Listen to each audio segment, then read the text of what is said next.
ನಮಸ್ತೆ ವೀಕ್ಷಕರೇ, ಸುನಾದ ಸಂಗೀತ ವಿಶೇಷ ಕಾರ್ಯಕ್ರಮಕ್ಕೆ ಸ್ವಾಗತ. ನಾನು ಕಾರ್ತಿಕ್. ಆ್ಯಂಡ್ ಸಂಗೀತ ಅಂತ ಹೇಳುವಾಗ ತುಂಬ ಯೋಚನೆ ಆಗ್ಬೋದು. ಮ್ಯೂಸಿಕ್ ಅನ್ನೋದು ಎಲ್ರಿಗೂ ಇಷ್ಟ ಆಗುತ್ತೆ. ಸೊ ಮ್ಯೂಸಿಕ್ ನಮಗೆ ಜಾಸ್ತಿಯಾಗಿ ತುಂಬ ಬೇಜಾರಾದಾಗ ಕೆಲವೊಂದು ಮ್ಯೂಸಿಕ್ಗಳನ್ನು ಕೇಳಿದರೆ ಸಾಕು, ಆ ಬೇಜಾರೆಲ್ಲ ಹೋಗುತ್ತೆ. ಓಕೆ, ಸೊ ಮ್ಯೂಸಿಕ್ ಮಕ್ಕಳಂತ ಹಿಡಿದು ದೊಡ್ಡವ್ರ ತನಕ ಮ್ಯೂಸಿಕ್ ಅಂತೂ ತುಂಬಾ ಇಷ್ಟ ಆಗುತ್ತೆ. ಸೊ ಯಾಕೆ ನಾನು ಮ್ಯೂಸಿಕ್ಕಿದ ಬಗ್ಗೆ ಜಾಸ್ತಿ ಮಾತಾಡ್ತೇನೆ ಅಂತ ನೀವು ಕೂಡ ಯೋಚನೆ ಮಾಡ್ತಾ ಇರ್ಬೋದು. ಇವತ್ತಿನ ಎಪಿಸೋಡೇ ನಮ್ಮ ಜೊತೆ ಒಬ್ಬರು ಮ್ಯೂಸಿಕ್ ಡೈರೆಕ್ಟರ್ ಇದ್ದಾರೆ. ಮ್ಯೂಸಿಕ್ ಡೈರೆಕ್ಟರ್ ಅಂತ ಹೇಳೋದು ಬದಲು ಒಂದು ಸಿನಿಮಾಟೋಗ್ರಾಫರ್ ಕೂಡ ಹೌದು. ಆ್ಯಂಡ್ ಮ್ಯೂಸಿಕ್ ಡೈರೆಕ್ಟ್ ಮಾಡ್ತಾರೆ. ಅದರ ಜೊತೆಗೆ ಇನ್ನು ಕಮಿಂಗ್ ಡೇಸಲ್ಲಿ ಒಂದು ಫಿಲ್ಮ್ ಡೈರೆಕ್ಟ್ ಮಾಡುವಂಥ ಕನಸು ಕೂಡ ಇದೆ ಅವ್ರ ಜೊತೆ. ಆ್ಯಂಡ್ ಈಗಷ್ಟೇ ಜೊತೆಯಲ್ಲಿ ಸೀರಿಯಲ್ ತುಂಬಾ ಹಿಟ್ ಆಗ್ತದೆ. ಸೊ ಸ್ಟಾರ್ಟಿಂಗ್ ಒಂದು ಸಾಂಗ್ ಬರುತ್ತೆ, ಅದರಲ್ಲಿ ಟೈಟಲ್ ಸಾಂಗು ಅದು ಮಾಡಿದೆ ಇವರೇ. ಸೊ ಇವ್ರ ಹೆಸರು ಸುನಾದ್ ಗೌತಮ್. ಆ್ಯಂಡ್ ನಮ್ಮ ಕಾರ್ಯಕ್ರಮದಲ್ಲಿ ಇದ್ದಾರೆ. ಅವರನ್ನು ಈ ಒಂದು ಕಾರ್ಯಕ್ರಮಕ್ಕೆ ವೆಲ್ಕಮ್ ಮಾಡೋಣ. ನಮಸ್ತೆ ಸರ್.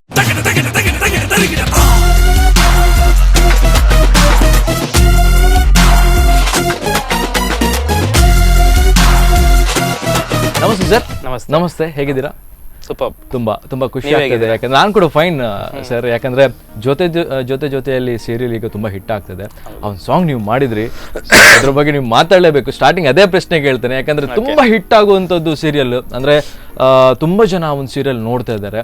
ಸೊ ನಿಮ್ಗೆ ಎಷ್ಟು ಖುಷಿ ಕೊಡ್ತಾ ಇದೆ ಜೊತೆಯಲ್ಲಿ ಸೀರಿಯಲ್ ಟೈಟಲ್ ಸಾಂಗ್ ಮಾಡಿದ್ರಿ ನೀವು? ಸೊ ಅದು ನನ್ನ ಪ್ರಕಾರ ಒಂದು 500 ಸತಿ ಕೇಳಿದ್ದೇನೆ ಅಂತ ಆ ಸಾಂಗ್. ಓಕೆ, ಸೊ ಏನ್ ಹೇಳ್ತೀರ ಅದ್ರ ಬಗ್ಗೆ? ಅದು ನನಗೆ ಕೂಡ ಒಂದು ಸರ್ಪ್ರೈಸ್ ಅಂತಾನೆ ಹೇಳ್ಬೋದು. ಅಂದ್ರೆ ಪ್ರತಿಯೊಂದು ಸಾಂಗ್ ಕಂಪೋಸ್ ಮಾಡ್ಬೇಕಾದ್ರೆ ನಾವು ಜನರಿಗೆ ಇಷ್ಟ ಆಗ್ಬೇಕು ಅಂತಾನೆ ಮಾಡಿರ್ತೀವಿ. ಬಟ್ ಅದ್ರಲ್ಲಿ ಕೆಲವು ಮಾತ್ರ ಹಿಟ್ ಆಗೋದು. ಒಂದು ಫಾರ್ಮೆಟ್ ಅಂತ ಇರಲ್ಲ ಹಿಟ್ ಆಗೋದಕ್ಕೆ. ನಾನು ಹಾಗೆ ಕ್ಯಾಶುವಲ್ ಆಗಿ ಕಂಪೋಸ್ ಮಾಡಿರೋದು ಆ ಸಾಂಗ್ ಅನ್ನ. ಬಟ್ ಅದು ಏನೋ ಆ ಸೀರಿಯಲ್ ಇಂದನೋ ಅಥವಾ ಆ ಕಥೆಯಿಂದನೋ ಅಥವಾ ಆ ತರ ಪ್ರಮೋಟ್ ಆಗಿರೋದ್ರಿಂದನೋ ಅಥವಾ ಸಾಂಗ್ ಇಂದನೋ ಗೊತ್ತಿಲ್ಲ, ಬಟ್ ಟೂ ಮಚ್ ಹಿಟ್ ಆಯ್ತು ರಿಯಲಿ. ಅಂದ್ರೆ ದಿನಕ್ಕೊಂದು ನನ್ನ ಪ್ರಕಾರ ಇವತ್ತಿಗೂ 50 ಮೆಸೇಜ್ ಬರುತ್ತೆ ಆ ಸಾಂಗ್ ನನ್ಗಿಷ್ಟ. ಯಾವ ಸ್ಟೇಟಸ್ ನೋಡಿದ್ರು ಅದ್ರಲ್ಲೇ ಇರುತ್ತೆ, ಟಿಕ್ ಟಾಕ್ ನೋಡಿದ್ರು ಅದ್ರಲ್ಲಿ ಈ ಸಾಂಗ್ ಜೊತೆಯಲ್ಲಿ ಇರುತ್ತೆ. ಹ್ಯೂಜ್ ಹಿಟ್ ಅಂತಾನೆ ಹೇಳ್ಬೋದು. ಹೌದು. ಓಕೆ, ಸೊ ವೀಕ್ಷಕರೇ, ನೀವು ಕೂಡ ಯೋಚನೆ ಮಾಡ್ತಿರ್ಬೋದು ಏನಂದ್ರೆ ಜೊತೆಯಲ್ಲಿ ಸಾಂಗ್ ಯಾರು ಮಾಡಿರ್ಬೋದು ಅಂತ. ಓಕೆ, ಆ್ಯಂಡ್ ಇವರೇ. ಓಕೆ, ಸೊ ಫಸ್ಟಿಗೆ ಆ ಪ್ರಶ್ನೆ ಯಾಕೆ ತೆಗ್ದೆ ಅಂದರೆ ಮತ್ತೆ ನೆನಪಾಗಲ್ಲ. ಅಂದರೆ ಏನಂದರೆ ಸ್ಟಾರ್ಟಿಂಗ್ಗೆ ತುಂಬ ಜನರಿಗೆ ಒಂದು ಆಸೆ ಆಗುತ್ತೆ, ಅಂದರೆ ಜೊತೆಯಲ್ಲಿ ಫಿಲ್ಮ್ ಇದ್ದು ಕಂಪೋಸ್ ಮಾಡಿದ್ದು ಯಾರು, ಇಂಥದ್ದು ಪ್ರಶ್ನೆ ಜಾಸ್ತಿ ಇತ್ತು. ಸೊ ಹಾಗಾಗಿ ಒಂದು ಖುಷಿ ಏನಂದರೆ ಆ ಸಾಂಗ್ಸ್ ನೀವು ಹೇಳಿದಾಗೇ ಕಂಪ್ಲೀಟ್ ಎಲ್ಲ ವಾಟ್ಸಪ್ ಸ್ಟೇಟಸಲ್ಲೂ ಕೂಡ ಅದೇ ಅಲ್ವಾ? ಸೊ ಅದು ತುಂಬ ಖುಷಿ ಕೊಡುತ್ತೆ. ಮತ್ತೆ ಪ್ರೀ ವೆಡ್ಡಿಂಗ್ ಶೂಟ್ ಕೂಡ ಅದನ್ನು ಯೂಸ್ ಮಾಡ್ತಾ ಇದ್ದಾರಲ್ವಾ? Okay, great. And Sunad Gautam ಅವರೇ, ನಿಮ್ಮ ಊರಲ್ಲಿ ನೀವೇ ಹೇಳಬೇಕು, ನೀವು ಕಾರ್ಕಳದಿಂದ. ಹೌದು. ಕಾರ್ಕಳದಿಂದ ಎಷ್ಟು ವರ್ಷದಿಂದ ಇದ್ದೀರಿ ಸರ್? ಮನೆಯಲ್ಲೇ? ಅಲ್ಲ, ಆಕ್ಚುಲಿ ನಾನು ಹುಟ್ಟಿದ್ದು ಶೃಂಗೇರಿಲಿ. ಓಕೆ. ನನ್ನ ತಂದೆ ಅಷ್ಟಾವಧಾನಿ ಉಮೇಶ್ ಗೌತಮ್ ನಾಯಕ್ ಅಂತ. ನನ್ನ ತಾತ ಅಪ್ರಾಯ ನಾಯಕ್ ಅಂತ, ಅವರು ಯಕ್ಷಗಾನ ಭಾಗವತರಾಗಿದ್ರು. ನನ್ನ ತಂದೆ ಅಷ್ಟಾವಧಾನ ಮಾಡ್ತಾರೆ, ಮತ್ತೆ ಅವರು ಮ್ಯೂಸಿಕ್ ಕಂಪೋಸರ್, ಮತ್ತೆ ಹಿಂದೂಸ್ತಾನಿ ಮತ್ತೆ ಕ್ಲಾಸಿಕಲ್ ಮ್ಯೂಸಿಕ್ ಟೀಚರ್ ಕೂಡ. ಹಾಗೆ ನನ್ನ ಫ್ಯಾಮಿಲಿನೇ ಮ್ಯೂಸಿಷಿಯನ್ ಫ್ಯಾಮಿಲಿ. ಹಾಗೆ ಮ್ಯೂಸಿಕಲ್ ವಾತಾವರಣ. ನಾವು ಮತ್ತೆ ಶೃಂಗೇರಿಯಿಂದ ನನ್ನಪ್ಪ ಲೆಕ್ಚರರ್, ಹಾಗಾಗಿ ಅವರಿಗೆ ಟ್ರಾನ್ಸ್ಫರ್ ಆದಾಗ ನಾವು ಹರೇರ್ಪುರದಿಂದ ಕಾರ್ಕಳಕ್ಕೆ ಬಂದ್ವಿ. ಕಾರ್ಕಳಕ್ಕೆ ಬಂದ ನಂತರ ಅದೇ ನಾನು ಅವಾಗ ಫಸ್ಟ್ ಸಿಂಗರ್ ಆಗಿದೆ. ಅಂದ್ರೆ ಚೈಲ್ಡ್ಹುಡ್ ಅಲ್ಲಿ ನಾನು ಸಿಂಗರ್ ಆಗಿದೆ. ನಾನು ಹಾಡ್ತಿದ್ದೆ. ನಂಗೆ ಮ್ಯೂಸಿಕ್ ಕಂಪೋಸಿಂಗ್ ಏನು ಅಷ್ಟು ಟಚ್ಚೇ ಇರಲಿಲ್ಲ. ಬಟ್ ನನ್ನ ಅಪ್ಪ ಮ್ಯೂಸಿಕ್ ಕಂಪೋಸ್ ಮಾಡ್ತಾ ಇದ್ರು, ಡಿವೋಷನಲ್ ಸಿಡಿಸ್ ಗಳನ್ನ ಮಾಡ್ತಾ ಇದ್ರು. ಹಾಗೆ ನಾನು ಅವರೊಟ್ಟಿಗೆ ಸ್ಟುಡಿಯೋಗೆ ಹೋಗ್ತಾ ಇದ್ದೆ. ಆ ಸ್ಟುಡಿಯೋಗೆ ಹೋದಾಗ ನನ್ನ ಅಪ್ಪ ಕಂಪೋಸ್ ಮಾಡ್ಕೊಂಡು ನಾನು ಮ್ಯೂಸಿಕ್ ಡೈರೆಕ್ಟರ್ ಆಗ್ಬೇಕು ಅಂತ ನಂಗೆ ಕನ್ಸ್ ಕಾಣ್ತಾ ಇದ್ದೆ ನಾನು. ಓಕೆನಾ? ಬಟ್ ನಾನು ಯಾವಾಗ ಯೂಶುವಲಿ ಹುಡುಗರಿಗೆ ವಾಯ್ಸ್ ಬ್ರೇಕ್ ಆಗತ್ತೆ ಒಂದು 7th ಸ್ಟ್ಯಾಂಡರ್ಡ್ಗೆಲ್ಲ ಬಂದಾಗ, ಅವಾಗ ನಾನು ಸಿಂಗಿಂಗ್ ಬಿಟ್ಟೆ, ಹಾಡೋದನ್ನೇ ಬಿಟ್ಟೆ. ಓಕೆನಾ? ಅವಾಗ ಹಾಡೋದನ್ನೇ ಬಿಟ್ಟಾಗ ನನಗೂ ಒಂದು ಮನಸ್ಸಲ್ಲಿ ಒಂದು ಮ್ಯೂಸಿಷಿಯನ್ ಇರ್ತಾನಲ್ಲ, ಸಮಥಿಂಗ್ ಏನೋ ಒಂದು ಮಾಡಬೇಕು ಅಂತ. ಅವಾಗ ನಾನು ಮ್ಯೂಸಿಕ್ ಕಂಪೋಸ್ ಮಾಡಕ್ ಸ್ಟಾರ್ಟ್ ಮಾಡಿದೆ. ಅವಾಗ ನನ್ನ ತಂದೆ ಫಸ್ಟ್ ಒಂದು ಆಲ್ಬಮ್ಗೆ ಚಾನ್ಸ್ ಕೊಟ್ಟಿದ್ರು. ಓಕೆನಾ? ಹಾಗೆ ನಂದು ಮ್ಯೂಸಿಕಲ್ ಕಂಪೋಸಿಂಗ್ ಜರ್ನಿ ಸ್ಟಾರ್ಟ್ ಆಗಿದೆ. 9th standard. ಯಾವ ಸಾಂಗ್ ಆಗಿರಬಹುದು? ಯಾವ ಒಂದು ಡಿವೋಷನಲ್. ಹೌದು, ಶಂಕರ್ ಶಾನ್ಭೋಗ್ ಅವ್ರು ಹಾಡಿರೋದು. 9th ಸ್ಟ್ಯಾಂಡರ್ಡ್ಗೆ ನಂದು ಫಸ್ಟ್ ಸ್ಟಾರ್ಟ್ ಮಾಡಿದ್ರೆ. ಹೌದು, 9th ಸ್ಟ್ಯಾಂಡರ್ಡ್. ಎಸ್. ಅಂಡ್ ಒಂದು ಪ್ರಶ್ನೆ ಇಲ್ಲಿ ಏನಂದ್ರೆ, ಫ್ಯಾಮಿಲಿಯಲ್ಲಿ ಎಲ್ಲರೂ ಕೂಡ ಮ್ಯೂಸಿಷಿಯನ್ ಅಂತ ಹೇಳಿದ್ರಿ. ಬಟ್ ಕೆಲವೊಮ್ಮೆ ಎಲ್ಲರೂ ಮ್ಯೂಸಿಷಿಯನ್ ಆದ್ಮೇಲೆ ನಾನು ಯಾಕೆ ಮ್ಯೂಸಿಷಿಯನ್ ಆಗಬೇಕು ಅಂತ ಒಂದು ಮೈಂಡಲ್ಲಿ ಬರುತ್ತೆ ಕೆಲವೊಂದು ಮಕ್ಕಳಿಗೆ. ನಾವು ಬೇರೆ ಫೀಲ್ಡ್ಗೆ ಹೋಗುವ, ಮೇ ಬಿ ಡಾಕ್ಟರ್, ಇಂಜಿನಿಯರ್, ಆ ಥರ ಫೀಲ್ ಯಾವಾಗಾದ್ರೂ ಬಂದಿದೆಯಾ ನಿಮ್ಗೆ? ಇಲ್ಲ, ಆಕ್ಚುಲಿ ನನ್ನ ತಂಗಿನೂ ಸಿಂಗರೇ. ಜೊತೆಲಿ ಸಾಂಗ್ ಹಾಡಿದ ಅವಳೆ, ನನ್ನ ಸಿಸ್ಟರ್ ನಿನಾದ ಅಂತ.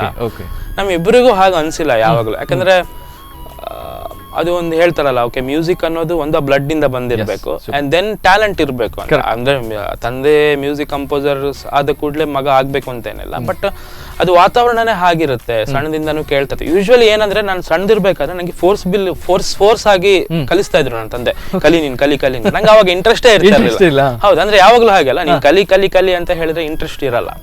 ಬಟ್ ಆಮೇಲೆ ನನ್ನ ಅಂದ್ರೆ ಪ್ರತಿಯೊಂದು ಆಕ್ಚುಲಿ ಮ್ಯೂಸಿಕ್ ಅನ್ನೋದು ಫೀಲಿಂಗ್ ಒಟ್ಟಿಗೆ ಟಚ್ ಆಗಿರುತ್ತೆ ಆಯ್ತಾ. ನಮ್ಮಲ್ಲೇ ಒಂದಿರುತ್ತಲ್ಲ ಟ್ಯಾಲೆಂಟ್, ಆವಾಗ ನನ್ಗೆ ಸೆಲ್ಫ್ ಆಗಿ ಅನ್ಸಿದ್ದು, ಓಕೆ ನಾನು ಮ್ಯೂಸಿಷಿಯನ್ ಆಗ್ಬೇಕು, ಮ್ಯೂಸಿಕ್ ವರ್ಕ್ ಮಾಡ್ಬೇಕು, ಇದ್ರಲ್ಲೇ ನನ್ನ ಫೀಲ್ಡ್ ಇದೆ ಅನ್ನೋದು ನಂಗೆ ಅನ್ಸಿದ ಅಲ್ವಾ. ಹಾಗೆ ಅನ್ಸಲ್ಲ ಅಂತ ಅನ್ಸುತ್ತೆ. 100%. ಅಂದ್ರೆ ಕೆಲವರಿಗೆ ಯೋಚನೆ ಆಗುತ್ತೆ ಅಂದ್ರೆ ಕೆಲವ್ರದ್ದು ಬ್ಯಾಕ್ ಗ್ರೌಂಡ್ ಹೋಟೆಲ್ ಬ್ಯಾಕ್ಗ್ರೌಂಡ್, ಅವಾಗ ಮಕ್ಕಳು ಏನು ನಮ್ಗೆಲ್ಲ ಬೇಡ ಸುಮ್ಮನೆ ಯಾಕೆ ಅಂತ. ಸೊ ಫೈನಲಿ ಏನಂದ್ರೆ ನಮ್ಗೆ ಏನ್ ಇಂಟ್ರೆಸ್ಟ್ ಇದೆ ಅದು ಮಾಡ್ಬೇಕು. ನನ್ನ ಅಪ್ಪ ನಂಗೆ ಎನ್ಕರೇಜ್ ಮಾಡಲ್ವಾ. ಓಕೆ. ಸೊ ಈಗ ಎಷ್ಟು ತುಂಬಾ ಖುಷಿಯಲ್ಲಿ ಇದ್ದಾರೆ ನಿಮ್ ಫ್ಯಾಮಿಲಿ ನಿಮ್ ಬಗ್ಗೆ? ಖಂಡಿತ. ಆಕ್ಚುಲಿ ನಾನು ಎಜುಕೇಶನ್ ಅಲ್ಲೂ ಕೂಡ ಏನ್ ಇರ್ಲಿಲ್ಲ. ಎಜುಕೇಶನ್ ಬಗ್ಗೆ ಹೇಳಿ. ಎಜುಕೇಶನ್ ಬಗ್ಗೆ ನಾನು ಆಕ್ಚುಲಿ ಡಿಗ್ರಿ ಕಂಪ್ಲೀಟ್ ಮಾಡಿಲ್ಲ. ಡಿಗ್ರಿನೇ ಕಂಪ್ಲೀಟ್ ಮಾಡಿಲ್ಲ. ಅವಾಗ್ಲೇ ನಾನು ಸ್ಟುಡಿಯೋ ಸ್ಟಾರ್ಟ್ ಮಾಡಿದ್ದೆ. ಆಮೇಲೆ ಕರೆಸ್ಪಾಂಡೆನ್ಸ್ ಅಲ್ಲಿ ಮಾಡಿದೆ, ಕಾಲೇಜ್ ಬಿಟ್ಟು ಮತ್ತೆ ಲೇಟರ್ ಮಾಡಿದೆ ನಾನು ಡಿಗ್ರಿ. ಬಟ್ ಅವಾಗ ನಾನು ಮಾಡಿರ್ಲಿಲ್ಲ. ಅವ್ರು ನನ್ನ ತಂದೆ ತಾಯಿಗೆ ತುಂಬಾ ಟೆನ್ಷನ್ ಇತ್ತು, ಮಗ ಏನ್ ಮಾಡ್ತಾನೆ ಏನೋ ಅಂತ. ಲೇಟರ್ ಆನ್ ಸಣ್ಣ ಸ್ಟುಡಿಯೋ ನನ್ನಪ್ಪ ಮನೇಲೆ ಒಂದು ಸಣ್ಣ ಸ್ಟುಡಿಯೋ ಸೆಟಪ್ ಮಾಡಿ ಕೊಟ್ಟರು. ಓಕೆನಾ, ಅಂದ್ರೆ ನಾನು ಜಸ್ಟ್ ಲೋಕಲ್ ಅನೌನ್ಸ್ಮೆಂಟ್ಸ್ ಎಲ್ಲ ರೆಕಾರ್ಡ್ ಮಾಡೋದು ಈ ತರ ಎಲ್ಲ ಮಾಡ್ತಿದ್ದೆ. ಹಂಗೆ ಸ್ಟೆಪ್ ಬೈ ಸ್ಟೆಪ್ ಆಗ್ತಾ ಹೋಗಿ ನನ್ ಗ್ರೋ ಆದ್ಮೇಲೆ ಈಗ ಅವ್ರಿಗೆ ತುಂಬಾ ಖುಷಿ ಇದೆ. ಅಂದ್ರೆ ಓಕೆ ಮಗ ಏನೋ ಮಾಡ್ತಾ ಇದ್ದಾನೆ.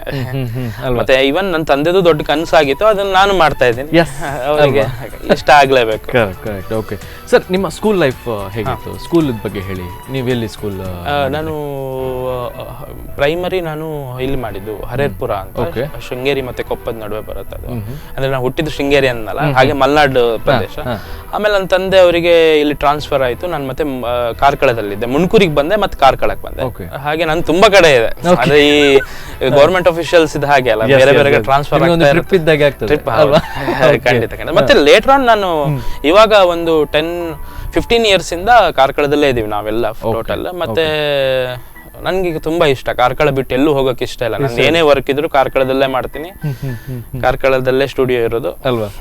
ಊರ್ ಬಿಟ್ಟು ಹೋಗಕ್ ಮನ್ಸಿಲ್ಲ. ಸ್ಕೂಲ್ ಲೈಫ್ ಹೇಗಿತ್ತು ಸರ್? ಈಗ ಏನಾದ್ರೂ ಒಂದು ಗಮ್ಮತ್ತಾಗಿರೋದು, ಏನಾದ್ರೂ ಒಂದು ನೆನಪಿದ್ಯಾ? ಅಂದ್ರೆ ಸ್ಕೂಲ್ ಲೈಫ್ ಅಂತ ಹೇಳುವಾಗ ಈ ಕೆಲವೊಂದ್ಸತಿ ನಾವು ಸೈಲೆಂಟ್ ಇರುವಾಗ ಯೋಚನೆ ಆಗುತ್ತೆ ಸ್ಕೂಲ್ ಲೈಫ್ ಇದೆಲ್ಲ ಅಲ್ವಾ. ಸೊ ಅಂತದ್ ಏನಾದ್ರೂ ನೆನಪು ಆಗ್ತದ? ಫ್ರೆಂಡ್ಸ್ ಅನ್ನ ನೆನಪು ಮಾಡ್ಬೋದು ಈ ಒಂದು ಸಂದರ್ಭದಲ್ಲಿ? ಫ್ರೆಂಡ್ಸ್ ಯಾರು, ಕ್ಲೋಸ್ ಫ್ರೆಂಡ್ಸ್ ಯಾರು ಸ್ಕೂಲ್ ಲೈಫ್ ಅಲ್ಲಿ? ಕೆಲವರು ಇದ್ದಾರೆ, ಒಂದು 10-15 ವರ್ಷಗಳಿಂದ ತುಂಬಾ ಕ್ಲೋಸ್ ಫ್ರೆಂಡ್ಸ್ ಅಲ್ಲಿ ಇರ್ತಾರೆ.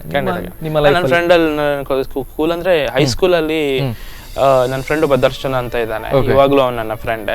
ಅವಾಗ ನಾವು ತುಂಬಾ ಸಿನಿಮಾಗೆ ಹೋಗೋದು, ನಾವು ಸ್ಕೂಲ್ಗೆ ಹೋಗೋದಿಲ್ಲ. ಆಮೇಲೆ ಸುಮ್ನೆ ಯಾವ್ದೋ ವಿಷಯಕ್ಕೆಲ್ಲ ಮನೇಲಿ ಅಮೌಂಟ್ ತಗೊಳ್ಳೋದು, ಮತ್ತೆ ಹೋಗಿ ಸಿನಿಮಾಗೆ ಹೋಗೋದು. ಆಯ್ತು, ಕಾರ್ಕಳದಿಂದ ಉಡುಪಿಗೂ ಬಂದಿದೆ. ಅವಾಗ ಹೈಸ್ಕೂಲ್ ಅಲ್ಲಿ ಇರ್ಬೇಕು, PUC ಇರ್ಬೇಕಾದ್ರೆ ಗಾಳಿಪಟ ಎಲ್ಲ ನೋಡಕ್ಕೆ ಇಲ್ಲಿಗೆ ಬಂದಿದ್ದೀವಿ. ಆಯ್ತು, ಅದು ನಮ್ಮ ಪ್ರಿನ್ಸಿಪಾಲ್ ಗೊತ್ತಾಗಿ ನಮ್ಮನ್ನ 2 ದಿನ ಹೊರಗೆ ನಿಲ್ಸಿ ಎಲ್ಲ ಮಾಡಿದ್ದು ಇದೆ. ಬಟ್ ಸಿನಿಮಾದ ಹುಚ್ಚು ಅವಾಗಿಂದ. ಹೌದು. ಸೊ ದರ್ಶನ್ ಅವ್ರು ಏನ್ ಮಾಡ್ತಾ ಇದ್ದಾರೆ? ದರ್ಶನ್ ಅವರು ಈಗ ಒಬ್ಬ ಒಂದು ಕಂಪನಿಲಿ ಅವನು ಇಂಡಿಯಾದ ಹೆಡ್ ಆಗಿದ್ದಾನೆ.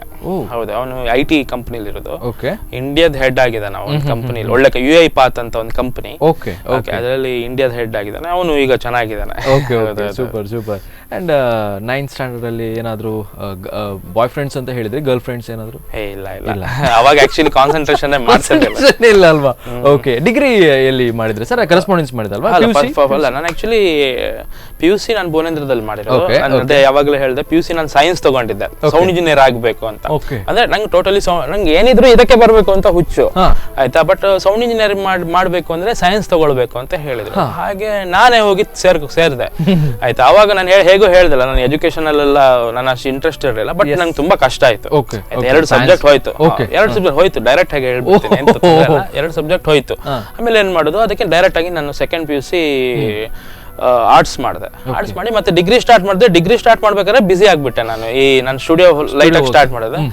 ಆಮೇಲೆ ತಂದೆ ಹತ್ರ ಕೇಳಿದೆ ನಾನು ಏನ್ ಮಾಡೋದು. ಅದಕ್ಕೆ ಆಕ್ಚುಲಿ ಅವ್ರ ಲೆಕ್ಚರರ್ ಆಗಿ ಮಗ ತುಂಬಾ ಓದಬೇಕು ಅಂತ ಇರ್ತೀವಿ ಯೂಶುವಲಿ ಲೆಕ್ಚರ್ಸ್ಗೆ. ಬಟ್ ಅವ್ರು ಹೇಳಿದ್ರು ನಿಂಗೆ ಏನ್ ಇಷ್ಟ ಇದೆ ಅದು ಮಾಡು ಅಷ್ಟೇ. ಅದೊಂದು ಖುಷಿ ಆಯ್ತಲ್ವಾ? ಖಂಡಿತವಾಗ್ಲು. ಹೌದು. ಯಾಕಂದ್ರೆ ಕೆಲವೊಂದು ಪೇರೆಂಟ್ಸ್ಗಳಿಗೆ ಒಂದು ಡ್ರೀಮ್ ಇರುತ್ತೆ. ಮೇ ಬಿ ನೀವು ಹೇಳಿದಾಗೆ ನಿಮ್ಮ ಅಪ್ಪ ಆ ಥರ ಲೆಕ್ಚರರ್ ಆದ್ಮೇಲೆ ಒಂದು ಡ್ರೀಮ್ ಇರೋದು ಅದು ಖಂಡಿತ, ಯಾಕಂದ್ರೆ ಮಕ್ಕಳು ಕೂಡ ಅದೇ ಲೆವೆಲ್ ಅಲ್ಲಿ ಇರಬೇಕು. ಬಟ್ ಒಂದು ಏನಂದ್ರೆ ಈ ಮಕ್ಕಳಿಗೆ ಫಾರ್ ಎಕ್ಸಾಂಪಲ್ ನಾವು ಫೋರ್ಸ್ ಮಾಡಬಾರ್ದು, ಕಲಿಬೇಕು ಅಂತ. ಈಗ ತುಂಬಾ ಜನ ಇರ್ತಾರೆ, ಸೊ ಅವರ ಒಂದು ಡ್ರೀಮ್ ಪ್ರಕಾರ ಹೋಗಲ್ಲ, ಒಂದು ರಾಂಗ್ ವೇ ಅಲ್ಲಿ ಹೋಗ್ತಾರೆ. ಅದು ನಂದು ಅದೇ ಅಂದ್ರೆ ಯಾರಿಗಾದ್ರೂ ಸಜೆಷನ್ ಕೊಡೋದಾದ್ರೆ ಏನ್ ಇಂಟ್ರೆಸ್ಟ್ ಇದೆ ಅದು ಮಾಡ್ಬೇಕು ಅಲ್ವಾ, ಖಂಡಿತವಾಗ್ಲು ಬಿಟ್ಟು ಬಿಡ್ಬೇಕು. ಎಸ್, ಮತ್ತೆ ಏನೇ ತಪ್ಪಿದ್ರು ಏನೇ ಸರಿ ಇದ್ರು ಲೈಫೇ ನಮ್ಗೆ ಹೇಳ್ಕೊಡ್ತಾ ಹೋಗುತ್ತೆ. ಯಾವ್ದಕ್ಕೊಂದು ಫಿಕ್ಸ್ಡ್ ಇದು ಹಿಂಗ್ ಮಾಡಿದ್ರೆ ಸರಿ, ಹಿಂಗ್ ಮಾಡಿದ್ರೆ ತಪ್ಪು ಅನ್ನೋದಕ್ಕಿಂತ ಲೈಫೇ ಹೇಳ್ಕೊಡ್ಬೇಕು ನಮ್ಗೆ ಅಂತ ಅನ್ಸುತ್ತೆ, ನನ್ನ ಒಂದು ಭಾವನೆ. ಓಕೆ, ಸೊ ನೀವೀಗ 9th ಸ್ಟ್ಯಾಂಡರ್ಡ್ ಅಲ್ಲಿ 9th ಇಂದ ಸ್ಟಾರ್ಟ್ ಮಾಡಿದ್ರಿ ಮ್ಯೂಸಿಕ್ ಜರ್ನಿ. ಇಲ್ಲಿ ತನಕ. ಸೊ ಈ ಮಿಡ್ಲ್ ಅಲ್ಲಿ ಕೆಲವೊಂದ್ಸತಿ ನಮ್ಗೆ ಒಂದು ಯೋಚನೆ ಆಗುತ್ತೆ, ಬೇಡ ಇತ್ತು ಫೀಲ್ಡ್, ಆ ತರ ಒಂದು ಯೋಚನೆ ಬರುತ್ತೆ. ಅಂಡ್ ಈಗ ನೀವು ಯೋಚನೆ ಮಾಡ್ತಿರುವಾಗ ಆ ಯೋಚನೆ ಸರಿ ಆಗಿತ್ತಾ ಅಂತ ಹೇಗೆ? ಸರ್ ಆಕ್ಚುಲಿ ನಾನು ಸಿನಿಮಾ ಫಸ್ಟ್ ನಾನು ಸ್ಟಾರ್ಟ್ ಮಾಡಿದ್ದು as A sound engineer, studio work ಮಾಡ್ಬೇಕಾದ್ರೆ. ಆಕ್ಚುಲಿ ಅವಾಗ ತುಂಬಾ ಅಂದ್ರೆ ಫೈನಾನ್ಷಿಯಲ್ ಸ್ಟೇಟಸ್ ಆಗಿರ್ಬೋದು, ಪೀಸ್ ಆಫ್ ಮೈಂಡ್ ಆಗಿರ್ಬೋದು, ತುಂಬಾ ಚೆನ್ನಾಗೇ ಇತ್ತು. ಓಕೆ, ನಾನು ಯಾವಾಗ ಸಿನಿಮಾ ಇಂಡಸ್ಟ್ರಿಗೆ ಬಂದೆ, ಸಿನಿಮಾ ಇಂಡಸ್ಟ್ರಿಲಿ ಹೇಗಂದ್ರೆ ಗ್ರಾಫ್ ಹೀಗಾಗತ್ತೆ ಮತ್ತೆ ನಾನು ಕಾರ್ಕಳದಲ್ಲಿ ಇದ್ಕೊಂಡು ವರ್ಕ್ ಮಾಡೋದು.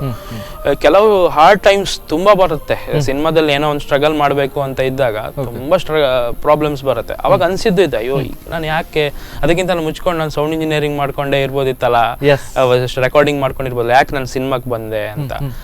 ಬಟ್ ಏನ್ ಹೇಳ್ತಾರಲ್ಲ, ಕೆಲವು ಸ್ಟ್ರಗಲ್ ಮಾಡಿದ್ರೆ ಸಕ್ಸಸ್ ಸಿಗೋದು ಅಂತ. ಬಟ್ ಒಮ್ಮೆ ಸಕ್ಸಸ್ ಸಿಕ್ಕಾಗ ಅದ್ರ ಖುಷಿನೇ ಬೇರೆ ಅನ್ಸತ್ತೆ, ಇವಾಗ್ಲೂ ಅನ್ಸತ್ತೆ.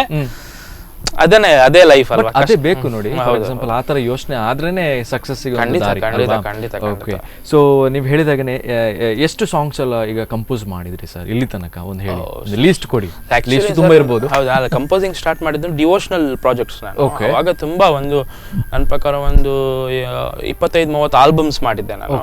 ಮತ್ತೆ ಒಂದು 300ಕ್ಕೂ ಜಾಸ್ತಿ ನಮ್ಮ ಸ್ಟುಡಿಯೋದಲ್ಲಿ ರೆಕಾರ್ಡಿಂಗ್ಸ್ ಎಲ್ಲ ಆಗ್ತಿತ್ತು. ಅವಾಗ ಒಂದ್ ಟೈಮಲ್ಲಿ ಡಿವೋಷನಲ್ಸ್ ಆಗೋದೇ ಬಿಡ್ತು. ಅಂದ್ರೆ ಅವಾಗ ಜೀರ್ಣೋದ್ಧಾರಗಳು ಇದೆಲ್ಲ ಆಗೋದು ಜಾಸ್ತಿ ಅಲ್ವಾ. ಆಗ ಪ್ರತಿ ದೇವಸ್ಥಾನದವರು ರೆಕಾರ್ಡಿಂಗ್ಸ್ ಮಾಡ್ತಿದ್ರು, ಡಿವೋಷನಲ್ ಸಿಡೀಸ್ ಮಾಡ್ತಾ ಇದ್ರು.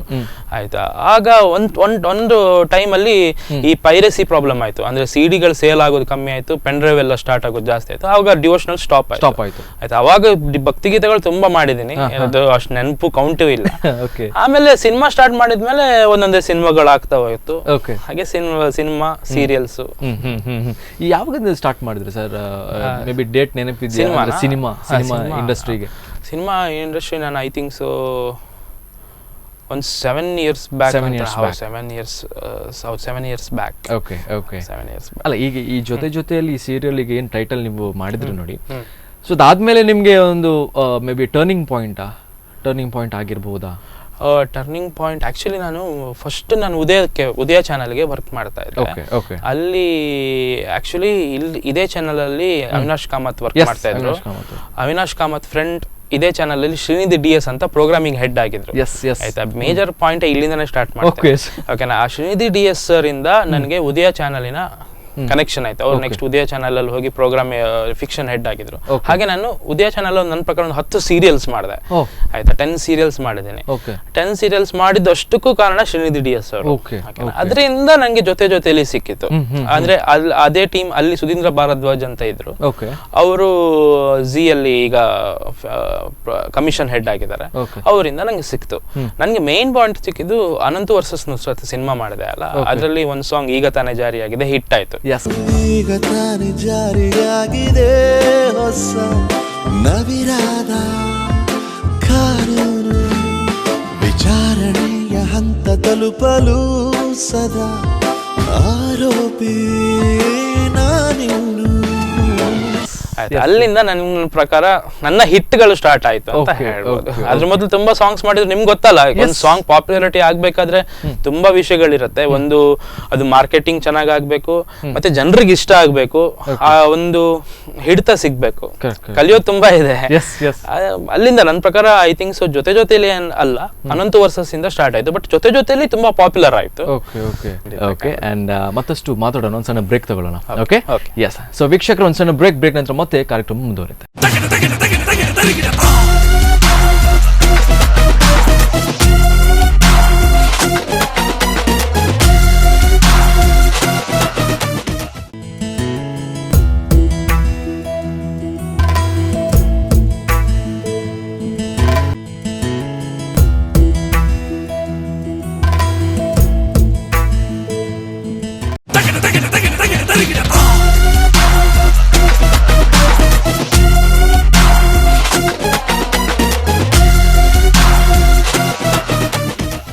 ಓಕೆ ವೀಕ್ಷಕರ, ಬ್ರೇಕ್ ನಂತರ ಮತ್ತೆ ಕಾರ್ಯಕ್ರಮಕ್ಕೆ ಸ್ವಾಗತ ಸರ್, ಮತ್ತೊಮ್ಮೆ ಕಾರ್ಯಕ್ರಮಕ್ಕೆ ಸ್ವಾಗತ. ಓಕೆ, ಆ್ಯಂಡ್ 15 ಮಿನಿಟ್ಸ್ ಸೂಪರಾಗಿ ಮಾತಾಡಿದ್ವಿ. ಆ್ಯಂಡ್ ಏನಂದರೆ 15 ಮಿನಿಟ್ಸ್ ಅಂತಲ್ಲ, ಎಷ್ಟೇ ನಿಮಿಷ ಇದ್ದರೂ ಕೂಡ ಕಂಪ್ಲೀಟ್ ಲೈಫ್ ಜರ್ನಿ ಬಗ್ಗೆ ಮಾತಾಡ್ಲಿಕ್ಕೆ ಆಗಲ್ಲ 1 ಗಂಟೆಯಲ್ಲಿ. ಓಕೆ, ಸೊ ನಾವು ಫಾರ್ ಎಕ್ಸಾಂಪಲ್ ಆಗಿ ನೀವು ಮ್ಯೂಸಿಕ್ ಏನು ಅಂತ ಹೇಳಿದ್ರಿ, ಬಟ್ ಈಗ ಇನ್ನೊಂದು ಟಾಪಿಕ್ ಏನಂದರೆ ಈ ಸಿನಿಮಾಟೋಗ್ರಫಿ, ಅದು ಹೇಗೆ ಇಂಟ್ರೆಸ್ಟ್ ಬಂತು ಸರ್? ಈಗ ಫಾರ್ ಎಕ್ಸಾಂಪಲ್ ನೀವು ಒಂದು ಮ್ಯೂಸಿಕ್ ಡೈರೆಕ್ಟರ್, ಆ ಒಂದು ಫೀಲ್ಡೇ ಬೇರೆ, ಅಂದರೆ ಕ್ಯಾಮರಾ ಅನ್ನೋದು ಬೇರೆನೆ, ಮ್ಯೂಸಿಕ್ ಅನ್ನೋದು ಬೇರೆನೆ. ಸೊ ಅದು ಹೇಗೆ ಇಂಟ್ರೆಸ್ಟ್ ಬಂತು ನಿಮಗೆ? ಸರ್ ಆ್ಯಕ್ಚುಲಿ ನಾನು ಫೋಟೋಗ್ರಾಫರ್ ಆಗಿ ಮಾಡ್ತಿದ್ದೆ ಕೆಲವು. ಅಗೇನ್ ಹೇಳ್ತೀನಿ, ಅವಾಗ ನಾನು ಅವಾಗ ಹೈಸ್ಕೂಲಲ್ಲಿ ಇರ್ಬೇಕಾದ್ರೆ, ಹೈಸ್ಕೂಲಲ್ಲ ಸಾರಿ ಕಾಲೇಜ್ ಟೈಮಲ್ಲಿ ಇರಬೇಕು. ಅವಾಗ ಸ್ಪಂದನದಲ್ಲೇ ಒಂದು ತುಂಬ ಲಾಂಗ್ ಬ್ಯಾಕ್, ಅದರಲ್ಲಿ ಒಂದು ಫ್ರಂಟ್ ಫೋಟೋಗೆ ಒಂದು ಪ್ರೈಸ್ ಸಿಕ್ಕಿತ್ತು. ಕಾಂಪಿಟೇಷನ್ ಮಾಡ್ತಾ ಇದ್ರು, ಸಿಕ್ಕಿತ್ತು. ಹಾಗೆ ನಾನು ಆಗ ಫೋಟೋಗ್ರಫಿ ಮಾಡ್ತಾ ಇದ್ದೆ. ಆಮೇಲೆ ನಾನು ಅವಾಗ ಕಂಪೋಸ್ ಮಾಡಿರೋ ಸಾಂಗ್ಗಳು, ಅಂದ್ರೆ ಫಸ್ಟ್ ಸ್ಟಾರ್ಟಿಂಗ್ ಡೇಸ್ ಅಲ್ಲಿ ಸಿನಿಮಾಗಳು, ನಾನು ಮಾಡಿರೋ ಒಳ್ಳೆ ಸಾಂಗ್ ಕಂಪೋಸ್ ಮಾಡಿದ್ರು ಕೂಡ ಅದು ಪಿಕ್ಚರ್ ಅಂತ ಒಂದು ನನ್ನ ಸಾಂಗಿಗೆ ಕರೆಕ್ಟ್ ಆದ ಒಂದು ವಿಡಿಯೋ ಪಿಕ್ಚರೈಸೇಷನ್ ಆಗ್ತಿರ್ಲಿಲ್ಲ ಸಿನಿಮಾಗಳಲ್ಲಿ. ನಂಗೆ ತುಂಬಾ ಬೇಸರ ಆಗ್ತಿತ್ತು.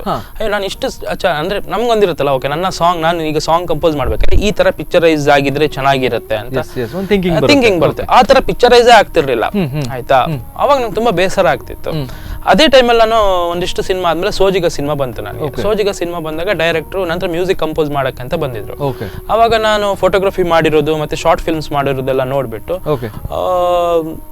ನೀವ್ಯಾಕೆ ಸಿನಿಮಾಟೋಗ್ರಫಿ ಮಾಡಬಾರ್ದು ಅಂತ ನಾನು ಹೇಳಿದೆ. ಅಯ್ಯೋ ಸರ್, ನನಗೆ ನಾನು ಇಷ್ಟು ತನಕ ನಾನು ಒಂದು ಸಿನಿಮಾ ಶೂಟಿಂಗ್ ನೋಡಿದ್ದೀನಿ ಅಷ್ಟೇ, ಬಟ್ ನಾನು ಶಾರ್ಟ್ ಫಿಲ್ಮ್ಸ್ ಮಾಡ್ತಿದ್ದೆ. But cinematography is huge process, ನನಗೆ ಕಷ್ಟ ಆಗತ್ತೆ. ಇಲ್ಲ ಹೌದು, ಖಂಡಿತ ಖಂಡಿತ ಖಂಡಿತ. ಬಟ್ ಅವರು ಫೋರ್ಸ್ ಮಾಡಿದ್ರು ನನಗೆ, ಮಾಡಿ ನೀವು ಅಂತ ತುಂಬಾ ಎನ್ಕರೇಜ್ ಮಾಡಿದ್ರು.